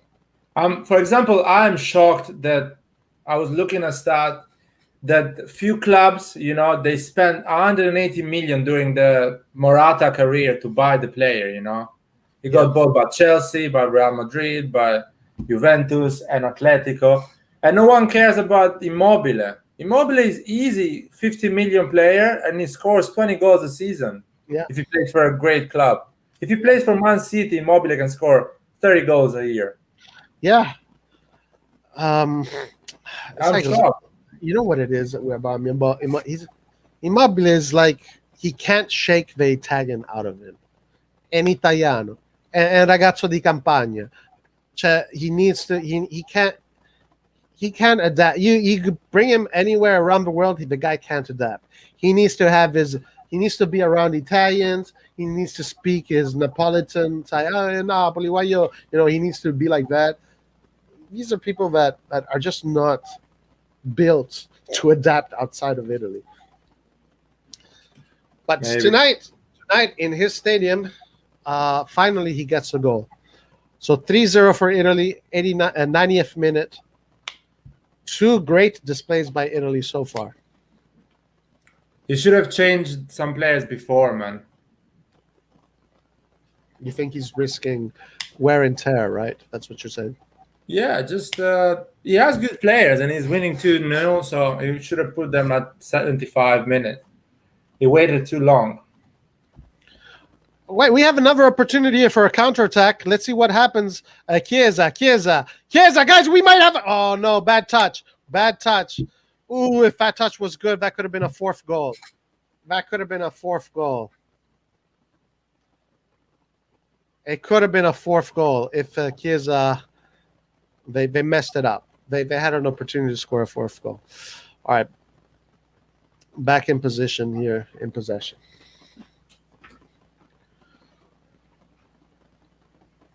Now Italy trying to create something. No, they lost the rip. Oh wait, hold on. Switzerland losing the ball.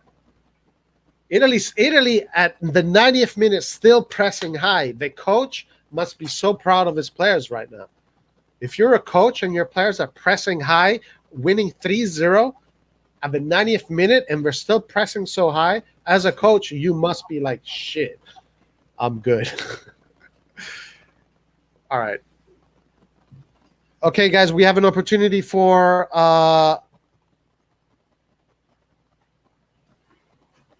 Switzerland. What do you think is going to be the next starting 11 for Italy? Hold on one second. Switzerland in the area here in the Italy's box. Okay. Terrible shot by Switzerland. I don't know. I honestly don't know. It depends because it depends because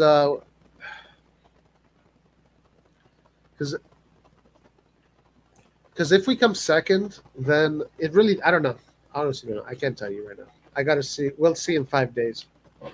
But man, the Italy B can easily draw against Wales, man.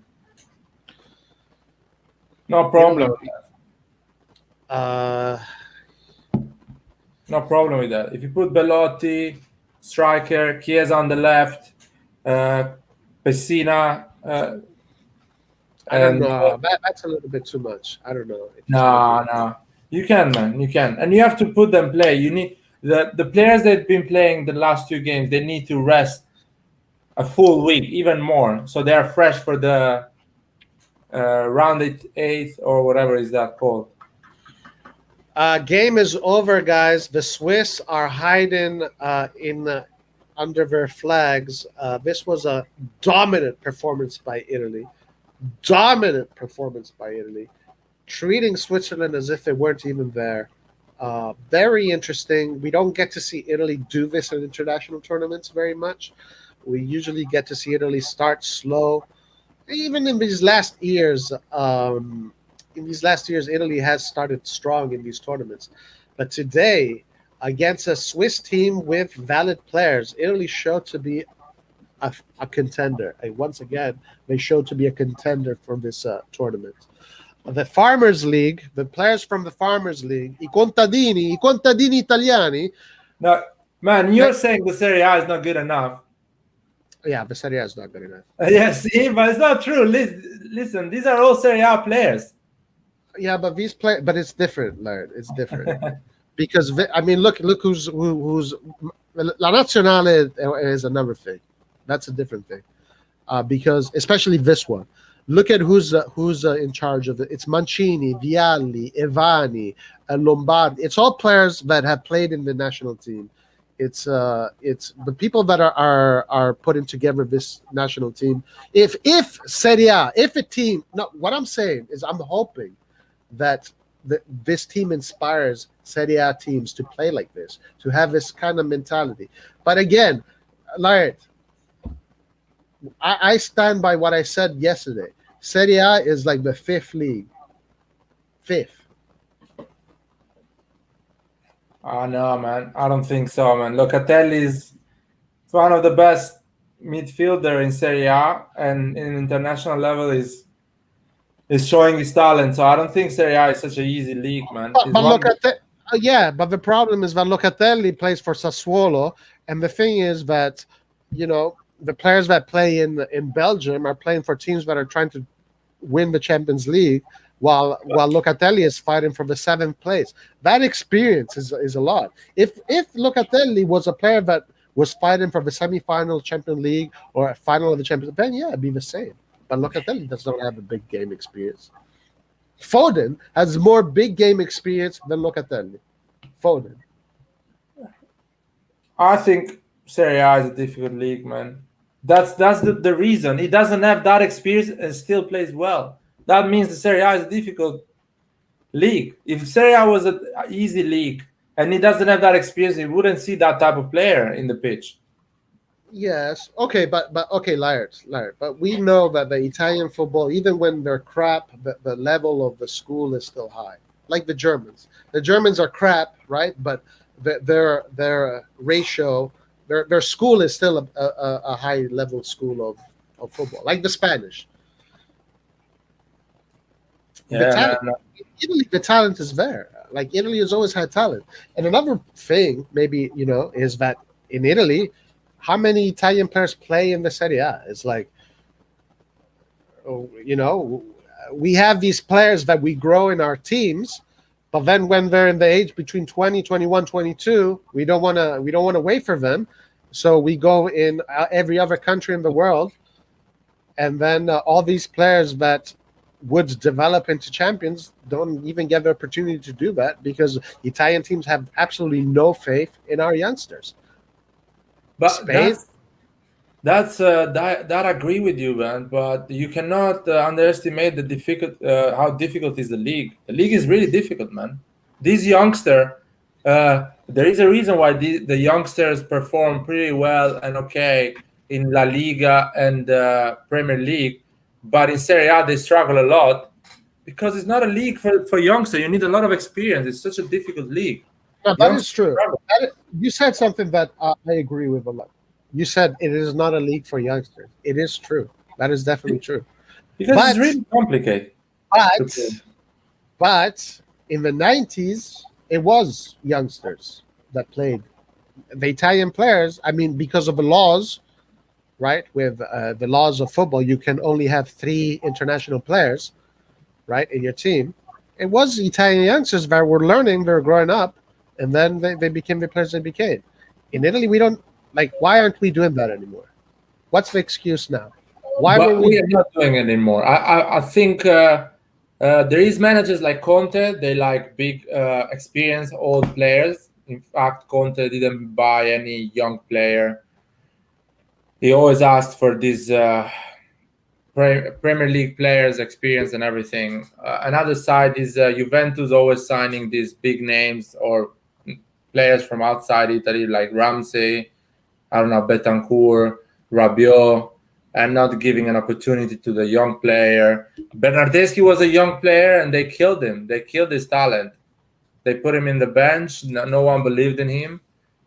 And I think Berardi and Locatelli, they did the right thing to avoid this situation, to say, listen, until the age of 25, I'm going to play football with a smaller team, but I want to play football. I don't care, Juventus, AC Milan, Inter. Usually, and we as supporters in Italy, we don't wait. That is true. You're right, completely right with that. I can hear what people say about Tonali. They already say he's a flop. The guy's done 1 season at a high level in Serie A with a big team, which is AC Milan, and people are still saying, oh, he's a flop. Because on the other side, they see Jadon Sancho doing whatever he wants in Bundesliga, and they think, oh, Bundesliga is a hard league and Jadon Sancho is a talent. No, I would say Tonali, if he plays in Bundesliga, he can do a great season. But because he's playing in Serie A, he's struggling. Yeah, I mean, when it comes to Tonali, okay, the guy is young. He's only 20. I didn't expect him to have a breakout season. Like, I expect him to be good, and when he came in, he showed to be promising. You are right. A lot of fans do that, but I think it's more than the fans. It's just the system in general. Like, and also, look, I'm going to repeat this. I don't want to sound like a broken record, but Italian clubs do not consider Italian players anymore. Well, they are expensive. Spain became Spain because Spain invested in their youth. Germany always invests in their youth. Brazil always invests in their youth. As a matter of fact, soccer players are one of the biggest exports out of Brazil. Why is Italy not investing in their youth? We used to do this for almost a century. Italy was doing this. And then came this 2000s. Also, we don't invest in them anymore. I just hate the disrespect. We as a nation get shat on by the English media. They think we are rubbish, yet we are the ones with all the World Cups. Carlo Moretti, true, but England does have more Champions Leagues than Italy. So they England has more Champions Leagues. They have they surpass Italy by 2 now. Well, that we know that is going to happen if AC Milan is not in Champions League. We know that. We've been out for 10 years. Yeah. What's up, my friends? Oh, what's up, Anar? How you doing? Thank you, man. Yeah, it was a good win. Good win for Italy. It was definitely a good win. Yeah, another thing is everyone was saying Italy is the dark horse, no? Say again?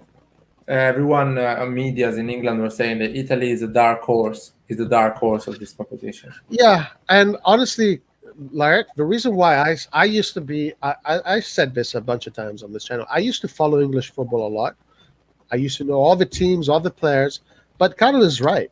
Like, the media always shits on Italians and it's like, bruh, yeah, just chill out, guys. Like, chill the fuck out. They do it with everything outside England. For example, the media were really surprised why Kieran Trippier was playing on the left side the last game. And someone told them, listen, the guy just won La Liga with Atletico Madrid. And he's a defender, and he's playing for one of the team that is best at defending, which is Atletico Madrid. So I don't understand why everyone is surprised he's playing. Uh, he's a champion of La Liga and he's a great defender. So they do that mistake because that is a mistake. I think English people, American as well, I think they do it. They don't realize what's going on outside their country in general, Oh, and you they mean don't like do it in a bad way. Not in yeah? a bad way. No, no, no, I know exactly what you mean, and you're 100% right about that. It's kind of like a bubble. It's because like these, like there's so much going on in these countries, and we're kind of like right now in this period of our planet, we're kind of like the center of attention, the economic center of attentions. So they kind of think that the world revolves around them, pretty much. At least that's what it feels like in America. Like in America, it's a bubble. It's definitely a bubble, no doubt. England is the same. You're saying? Yeah, it's similar. It's how you say it in English, Anglo-Saxon culture. So it's basically English speaker culture. Australians, South Africans, English, British people, Americans, Canadian. They have, they've lived in a sort of way in their bubble, as you say. They don't realize. Yeah, Italy always wins it when it's not the favorite. But Listen to this. Gary Neville just said Italy won't have enough when they meet the better teams. Like, how does he know that? How does he know that? What makes him because think? it doesn't know. That's it. It doesn't know. It really don't know the Italian culture and how Italians react to difficult moments and how they put a team together. They really think it was a casualty that Italy won 4 World Cup. It's just a casualty. Just No, it's and went true. in the final. I don't know how many times. It is true. I sense that from the English. They have that feeling. They have a super. They have a superiority complex or something like that. You know. Oh no, they are really. They feel really inferior. For example, to France. They Oh, think okay. France is so good, or they really think like I don't know. It's weird. It's so It weird. depends on the team. Depends on the team. Or Germans are really good. Everyone thinks France and German are really good every time they go to the World Cup or a competition. But that's not true. Italy is a Serie A is a great league in my opinion. It's coming back even stronger than before now. I hope so. I hope so. When I How are see you? what's up, Skiller? When I see trophies, I'll be like, yep, I'll be on board. Very surprised with the level of maturity and choices of Spinazzola. Great two performance so far. What do you think of him, guys? He said he's a Milan fan since he's a kid. Someone let me know. I mean, I knew that Spinazzola was a super talent when I saw him at Juve a long time ago. I knew that he was going to be a player that all these people that have no clue about Italian football were going to start talking about. And I have said that if Theo Hernandez were to leave Milan, my next choice would be Spinazzola. So that's my Yeah. answer to that question. I mean Spinazzola after Roma is gonna go in a big club for sure. With all the respect of Roma, if they don't become a big club soon, Spinazzola is gonna move to another team. Dude, can you imagine being a Juventus fan right now and knowing that in your fullback positions you had Cancelo on the right and Spinazzola on the left? That's like having Theo Hernandez and a Hakimi, pretty much. Like instead now, who do they have? They have Alexandro and Danilo. Well, they have Quadrado too, but yeah, they made a bad mistake with that. You think Spinazzola is going to move from Roma with Mourinho in the picture now? Well, if Roma doesn't go top 4 next season, why not? Why not buying Spinazzola for 30, 40 million as a left wing? Not us, but why not Barcelona? Why not some Premier League team or even Bayern Munich, whatever? PSG. PSG is looking for a left wing. Why go to Theo Hernandez from AC Milan? You can buy Spinazzola. Yeah, and Leonardo. Yeah, Leonardo, go bother Roma. Okay, go fuck off and bother Roma. Don't Or bother us. Paratici now is running Tottenham. He's gonna come and get all of these players. He knows what to buy. Yeah. If he needs a right wing, he's gonna come in Italy and buy Berardi for 40 million euro, no? Which is 34 million pound. Is nothing for For Tottenham. Tottenham, that's like that's nothing. That's nothing. That's change. In England, 40 million is a third choice. It's not even a bench player. It's a third choice. Well, because Spinazzola is Italian, my man, neck lord. That's why he defends better than Theo Hernandez. Yeah, Spinazzola is a better defender, better overall player, but offensively, Theo Hernandez is better. Theo Hernandez has more power. He's more power, and he can score clutch goals. Spinazzola is close, but very similar. Right? It's not like if you sub one from the other, not much is going to change. Not much is going to change.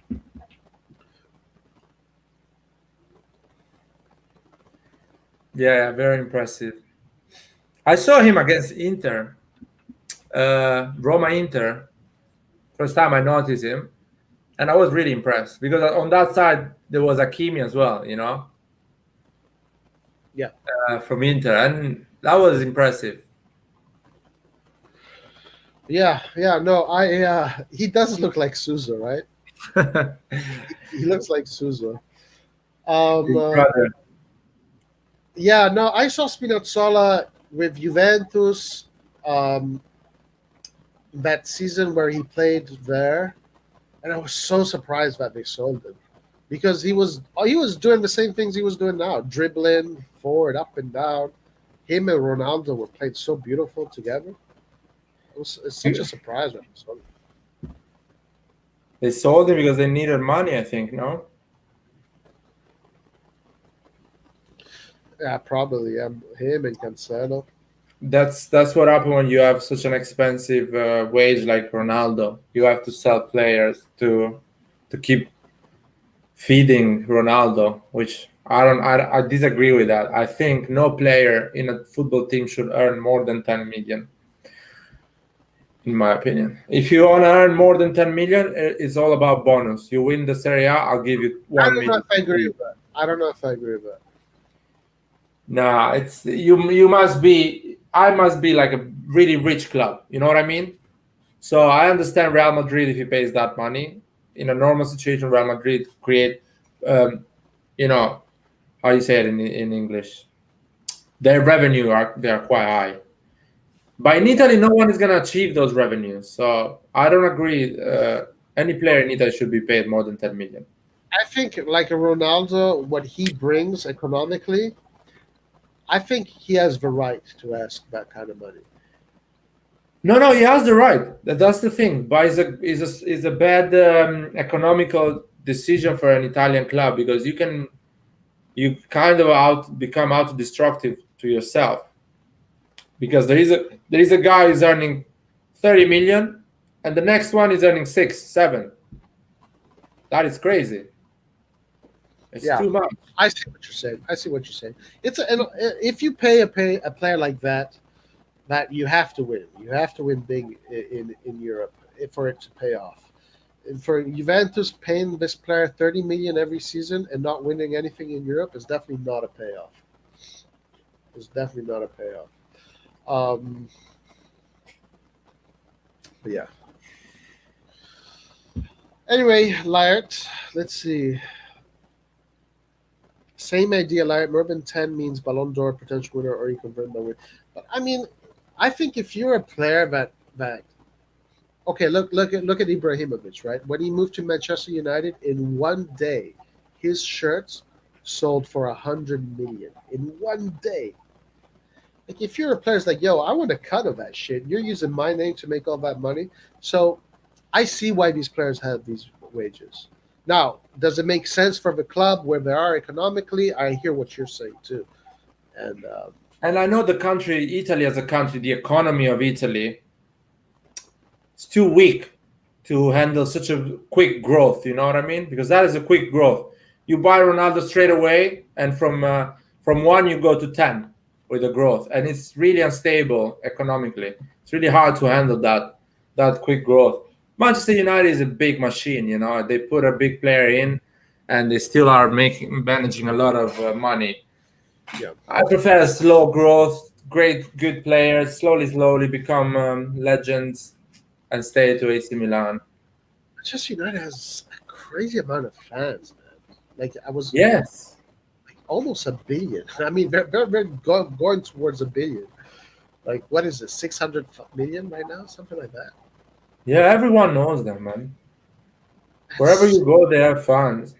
that's so crazy that they've developed such a big. And it's not a team that has much history either. Like it's a team that kind of emerged. Well, they were always competitive in the past, but it's They, yeah, exactly. The 2000s and late 90s, they were the biggest club in England and became quite famous worldwide. Yeah. that period there, the Alex Ferguson period, really just made Manchester United explode. Um, let's see. Let me ask you this, Oh, sorry, guys. man. Yeah. Okay. Would you take Dybala with his 50 million salary? The thing is, Milan can't give someone 50 million. That's impossible for Milan. I don't think it's even in the realm of possibilities. I will say no because Dybala is a great player and he can change the team, but he's not. How can I explain it? How it's hard to explain. Uh, he's not a type of, for example, a player like Lukaku that you know is going to score 25 goals, that you know is going sometimes to create chances by himself. So I will give 15 million to Lukaku because he can do 25 goals and create few assists. So it's like almost guaranteed. You've seen him with Belgium, you've seen him with Inter, I've seen him with Everton, Manchester United. He can do it. Belgium also. Yeah, Belgium. But Dybala, you're not sure. He's not a big guy. It's really good with his feet. But the question about Dybala is he so good because the Juventus he played the previous year was really good as well? Or he's just good and if he doesn't have a great team around, he cannot perform. Is another thing. Yeah, my opinion on this is a little bit different. I think Dybala can become a decisive player, and if the club had a higher salary cap and it was kind of like in a situation like a PSG kind of thing, yeah, I'm sure. I think it's still crazy amount of money. I don't know if his merchandise would or whatever make that money back some way or the other.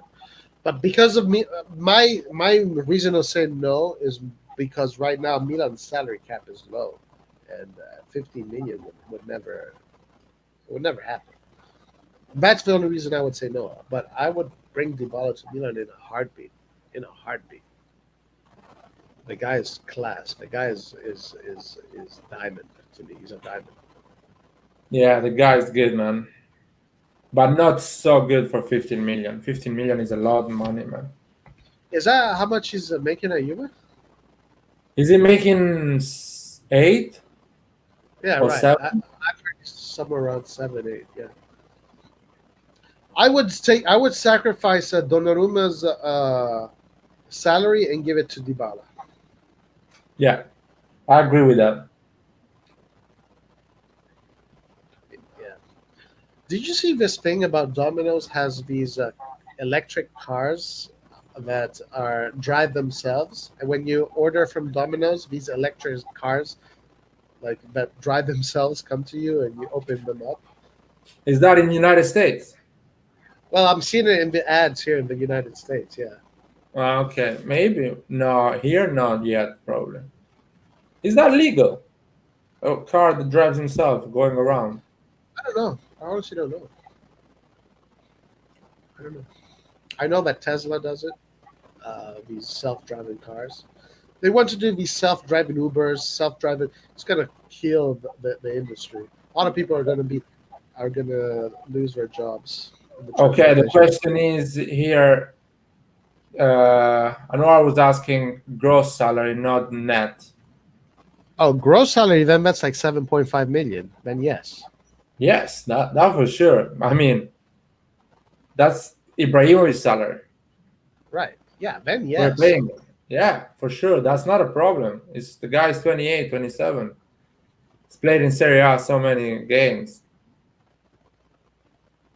Definitely. I will give 8 million a year net or 15 gross to Gareth Bale as well.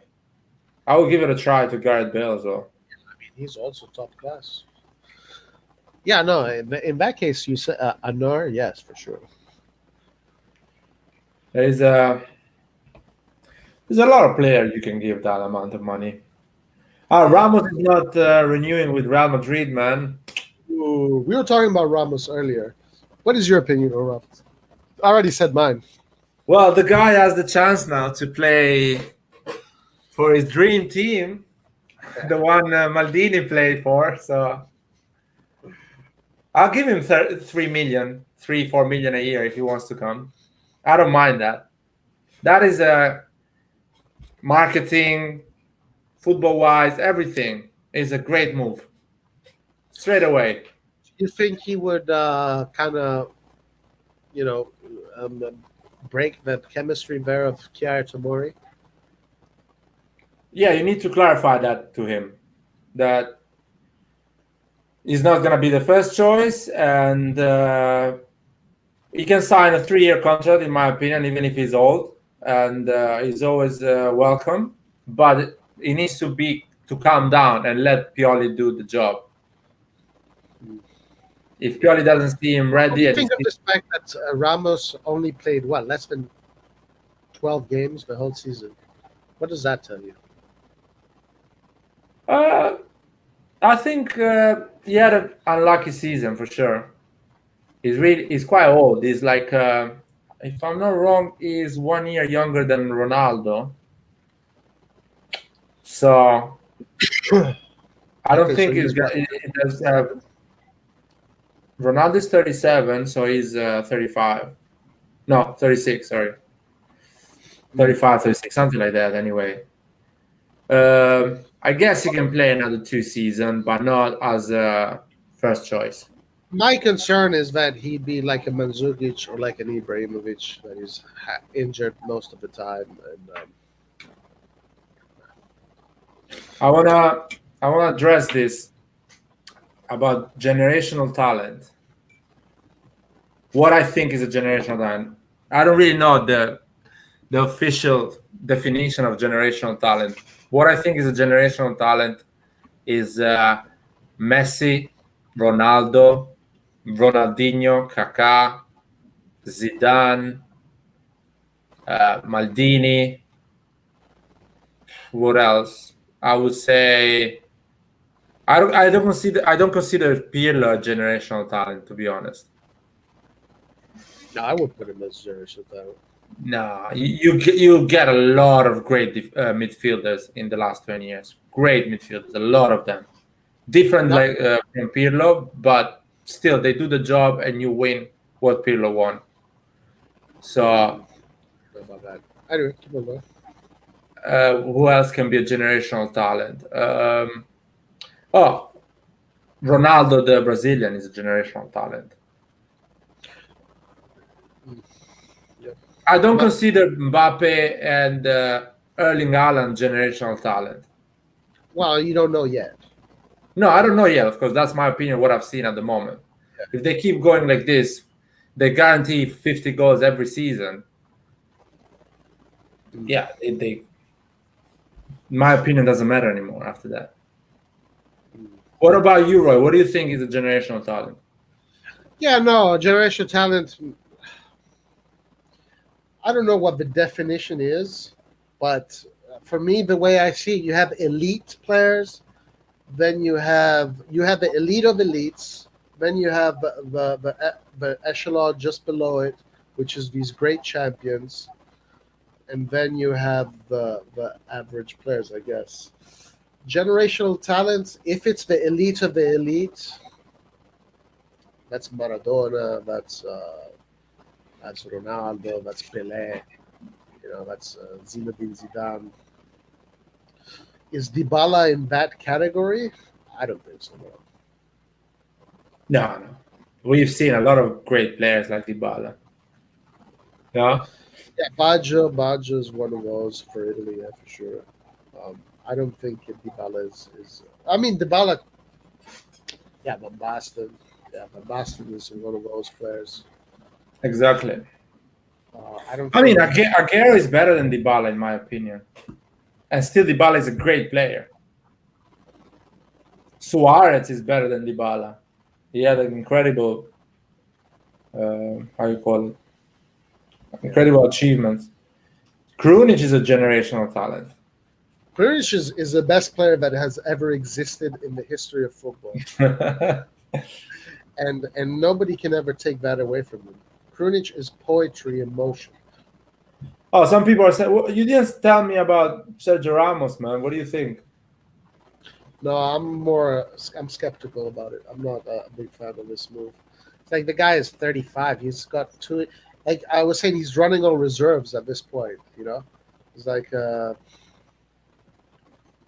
not. If he comes and he's healthy and he can play, then I'll eat my words. But to me, it's like we've done it with the Ibra. Okay, Ibra, he revolutionized the locker room, and he had those 19 really good games, but he missed more than 20 games for us. Mandzukic came in, same age as Sergio Ramos, had a season similar to Sergio Ramos's where he didn't play, and is always on the bench. So it's like if we're getting a player that is always going to be injured, that every time he plays for 30 minutes he tears a muscle, it's like, what's the point, So I'm not very excited about the Ramos thing, to be honest with you. Yeah, no more than 3 million a year for sure. Please. Anyway, Ibra is on danger. I don't know if he's gonna stay. Who? Ibra is injured, so who knows? Maybe he's not gonna be there. Yeah, I've heard the possibility of Ibra maybe not, maybe retiring early. Even those kind of rumors have been coming out.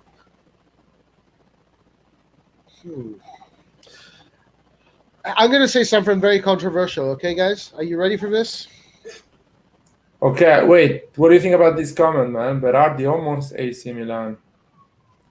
Which one?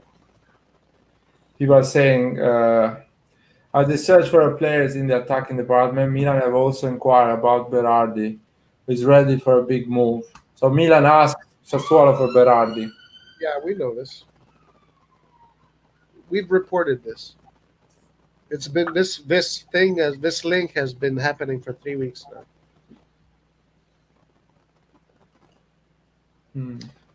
I was saying, guys, I'm about to say something very controversial. Are you ready for it? Are you ready for this, Larry? I'm ready, man. I would rather keep Romagnoli than have Sergio Ramos. It's not so controversial. Come on. I was expecting something worse. Man, if Romagnoli signed a new contract with the money we think he should earn, I'm happy to keep him, because what does it mean is like he really wants to stay to AC Milan. He really wants to play his cards, and he can play his cards. Yeah, definitely, I'm happy for that. But he needs to understand that if we say 4 million, and he needs to agree with that, and he needs to love the shirt. Yeah, and Kjaer is not going to play every game this next season. There's no way he's going to play every game. Did I tell you already? Tomorrow is official. Did we say that? Did I tell you? You probably didn't tell me, or I don't remember, but I saw it already. Yeah, it's official. And Giroud, seems like Giroud is going to be official anytime soon. Another thing that I'm not that excited about. Giroud is not very exciting. Nah, come on, man. Giroud is a good target, man. Yeah, so okay, he's a good target man, but he's not the player that is going to like not yet. They're going to come. I think these players are going to come. He's the first piece of the puzzle. I believe if we are going to get a striker, a young striker, let's say Vlahovic or whatever, we need to buy with the we need to loan with the option of buying. Yeah, it looks like that's what we're doing. Not because the money, but I don't want to risk it, man. I don't want to buy a player and it doesn't adapt, and you have to keep it for 3 years or try to sell it. I want sure things. Security, yeah, because it can be. That's what leads these clubs to all those debts, and then the club can't fight for the fourth spot anymore, and it's a smart thing to do. Well, in all fairness, he already won the World Cup, which is crazy because he still Yeah. has what four World Cups. So one, two, maybe have a four World Cups. He can win maybe two more. Who knows? Like Pele. Pele won three World Cups, or was in three World Cup teams. He wasn't he wasn't a key player in all those World Cups they won, but he was a key player in two of those World Cups.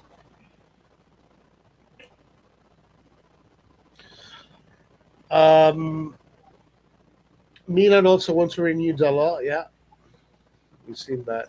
Bringing in Ramos would be a good deal to strengthen the depth, and for free, it's a good deal. The likes of Gabia Kalulu will learn from him. Man is a champion, no doubt. Hey, I'd prefer to be wrong and happy than right and sad. So I'll say that. No, it makes sense. Keeping Romagnoli still makes sense. It's just doesn't look like the guy really wants to stay to AC Milan. Romeo is probably biting his fingers right now because he missed out on the Euros. I'm pretty sure he's disappointed in that. I wonder if that makes him want to move.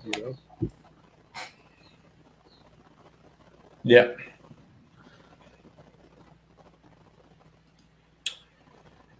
Uh, Going back to that comment about Mbappe, yeah, Mbappe wants a lot, but again, he didn't win everything by himself. And it's just he's a great player, man. Mbappe is at the level of Titi Henry, great strikers or great attacking wing, attacking uh, midfielder, whatever you can call them. Definitely, he's a great player. He's at the level of Eto'o. Yeah, he reminds me of Eto'o a lot. He really reminds me of Eto'o. He looks like Eto'o the way he runs, the way he runs the ball. Mbappe is winning a lot of things. Is happy and he's been lucky to be part of great teams as well because the France he's been playing for is an insane team. Yeah, I mean the midfield and the defense is kind of that's a Champions League team. I was looking at that team. That team could win the Champions League. that team Mbappe, can win anything. Mbappe, Benzema, Griezmann, Kante, Pogba, Varane, Kimpembe, Lloris, Pavard. That's Champions League. Like you bring that team to the Champions League, they're most likely going to win it. And they have Theo Hernandez, who's not even in the team. No, they have a lot of talent. The under 21 French can win a league title. They are so good. There is so much talent. There is Kanute and who is the other one? Kone. A lot of players. A lot of players. Coleman, Marshall, Dembele, Rabiot, a lot of guys. Do you want to invite someone, Roy, to have a chat? Well, I have to close in. Well, I have to In a go bit. actually in maybe 10 minutes. But if you wanna continue today, there's no problem. I have to get back to my work pretty much in 10 minutes. So I have 10 more minutes. No, 10 minutes is enough. Let's do a proper one next time when we do the whole thing. Yes. Okay. So let's do the tier maker with everybody.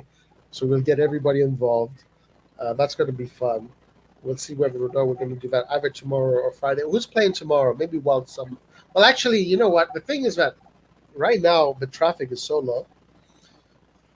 But whatever, it's fine. It's amongst us, amongst the faithfuls. We'll do a tier maker together.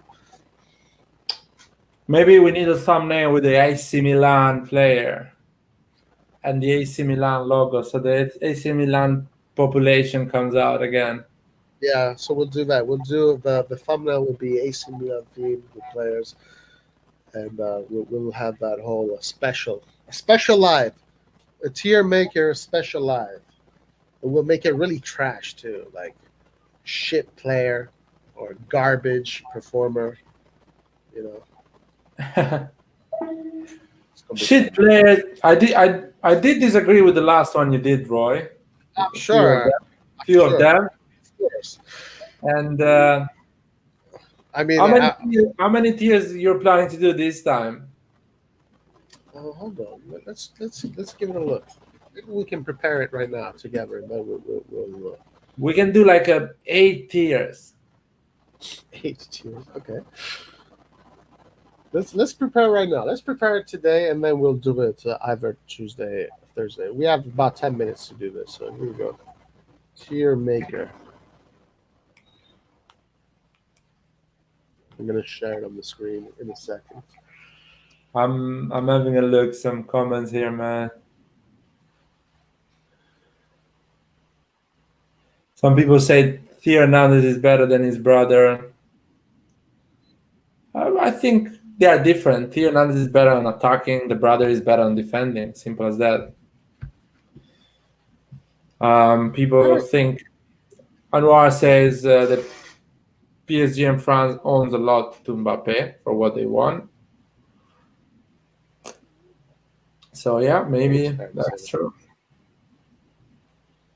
I think it's fair to say that. Let me see. Because some of these tiers, they don't have the new players. Yeah. Okay. Keep on reading the comments. I'll get this going in a second. What's that? Somebody's saying that the Zerbi is gone, so Sassuolo will let Locatelli and Berardi go. The Zerbi was on this one is good. Okay, this one is good here. Is everybody there? All right. This one is pretty good. Okay, so let me share this one here, and then let's see what we can add. Yeah, I heard that Zerbi on the Balbaviri, he had an appearance on Balbaviri TV show, and that Zerbi said, his own words said that he thinks Sassuolo needs to be completely revamped. Players need to go, and others need to come in.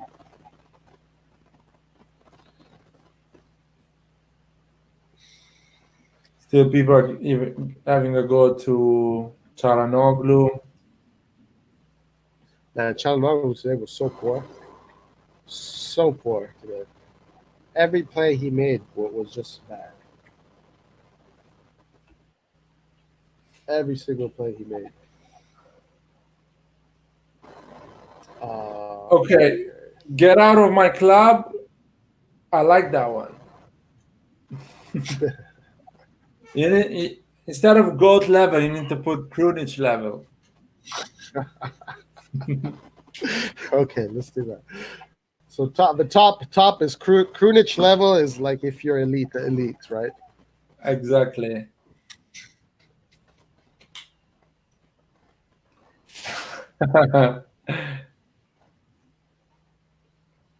Okay. Okay, now let's do this. Every level we put the name of a great AC Milan player.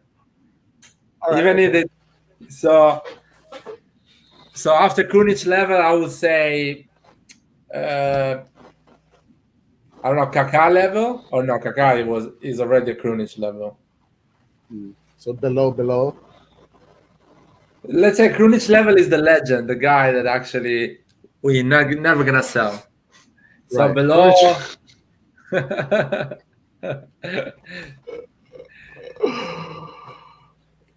So Okay. below, yeah, Sheva level or Kaká level is it below?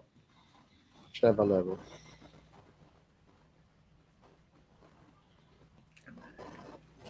And after, I would say, I don't know. What are you gonna say?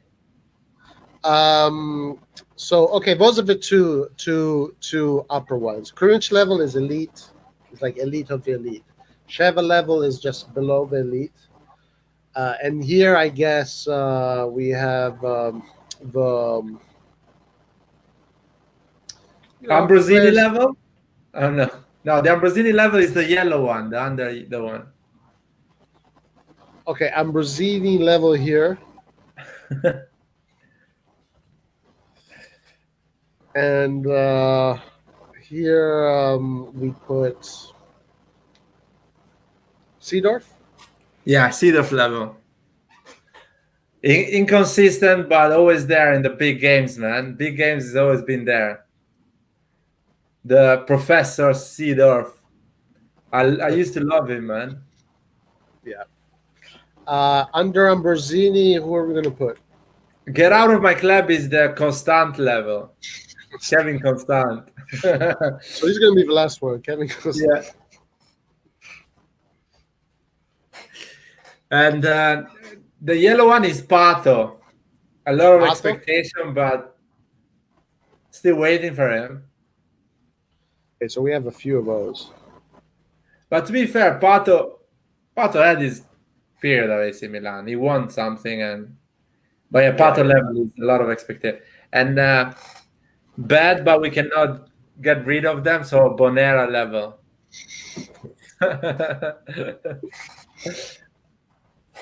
There you go.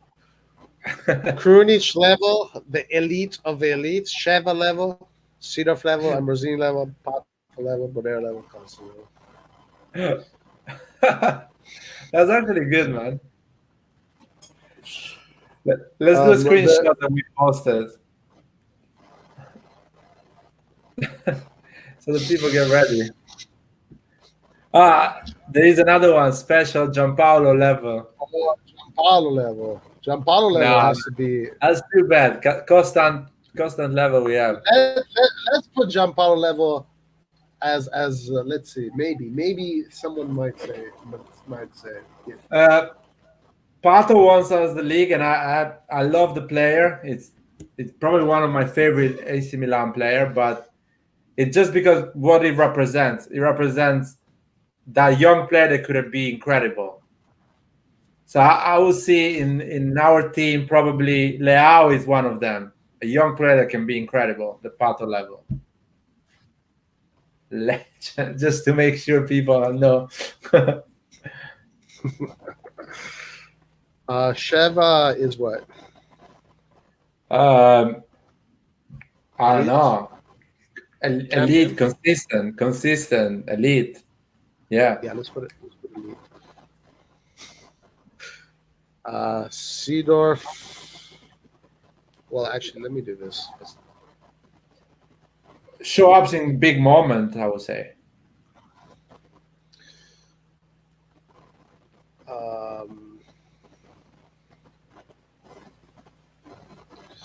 Okay. Seedorf level is champion or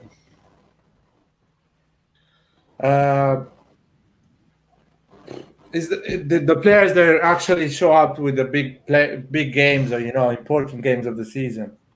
Big game player. Big game. Yeah, big game. Ambrosini. A squad player. Squad. Is that how you spell squad? I don't know, man. Pato level. Inconsistent. We can say good. No, inconsistent. Not ready. Not ready. Yeah. Not ready. Bonetta level. I think explains a lot. Bonetta level. Let's say maybe stays. Let's put some harsh words like trash, like garbage. Uh, Bonetta level, not yet trash or garbage, but maybe trash. The question. Constantine level is trash. This is trash for sure. Let's put that one for trash. You have a Giampaolo level. Come on, man. Power level is just absolute garbage. I mean, that was Mandzukic. To be fair, Mandzukic was like, "What is the reason?"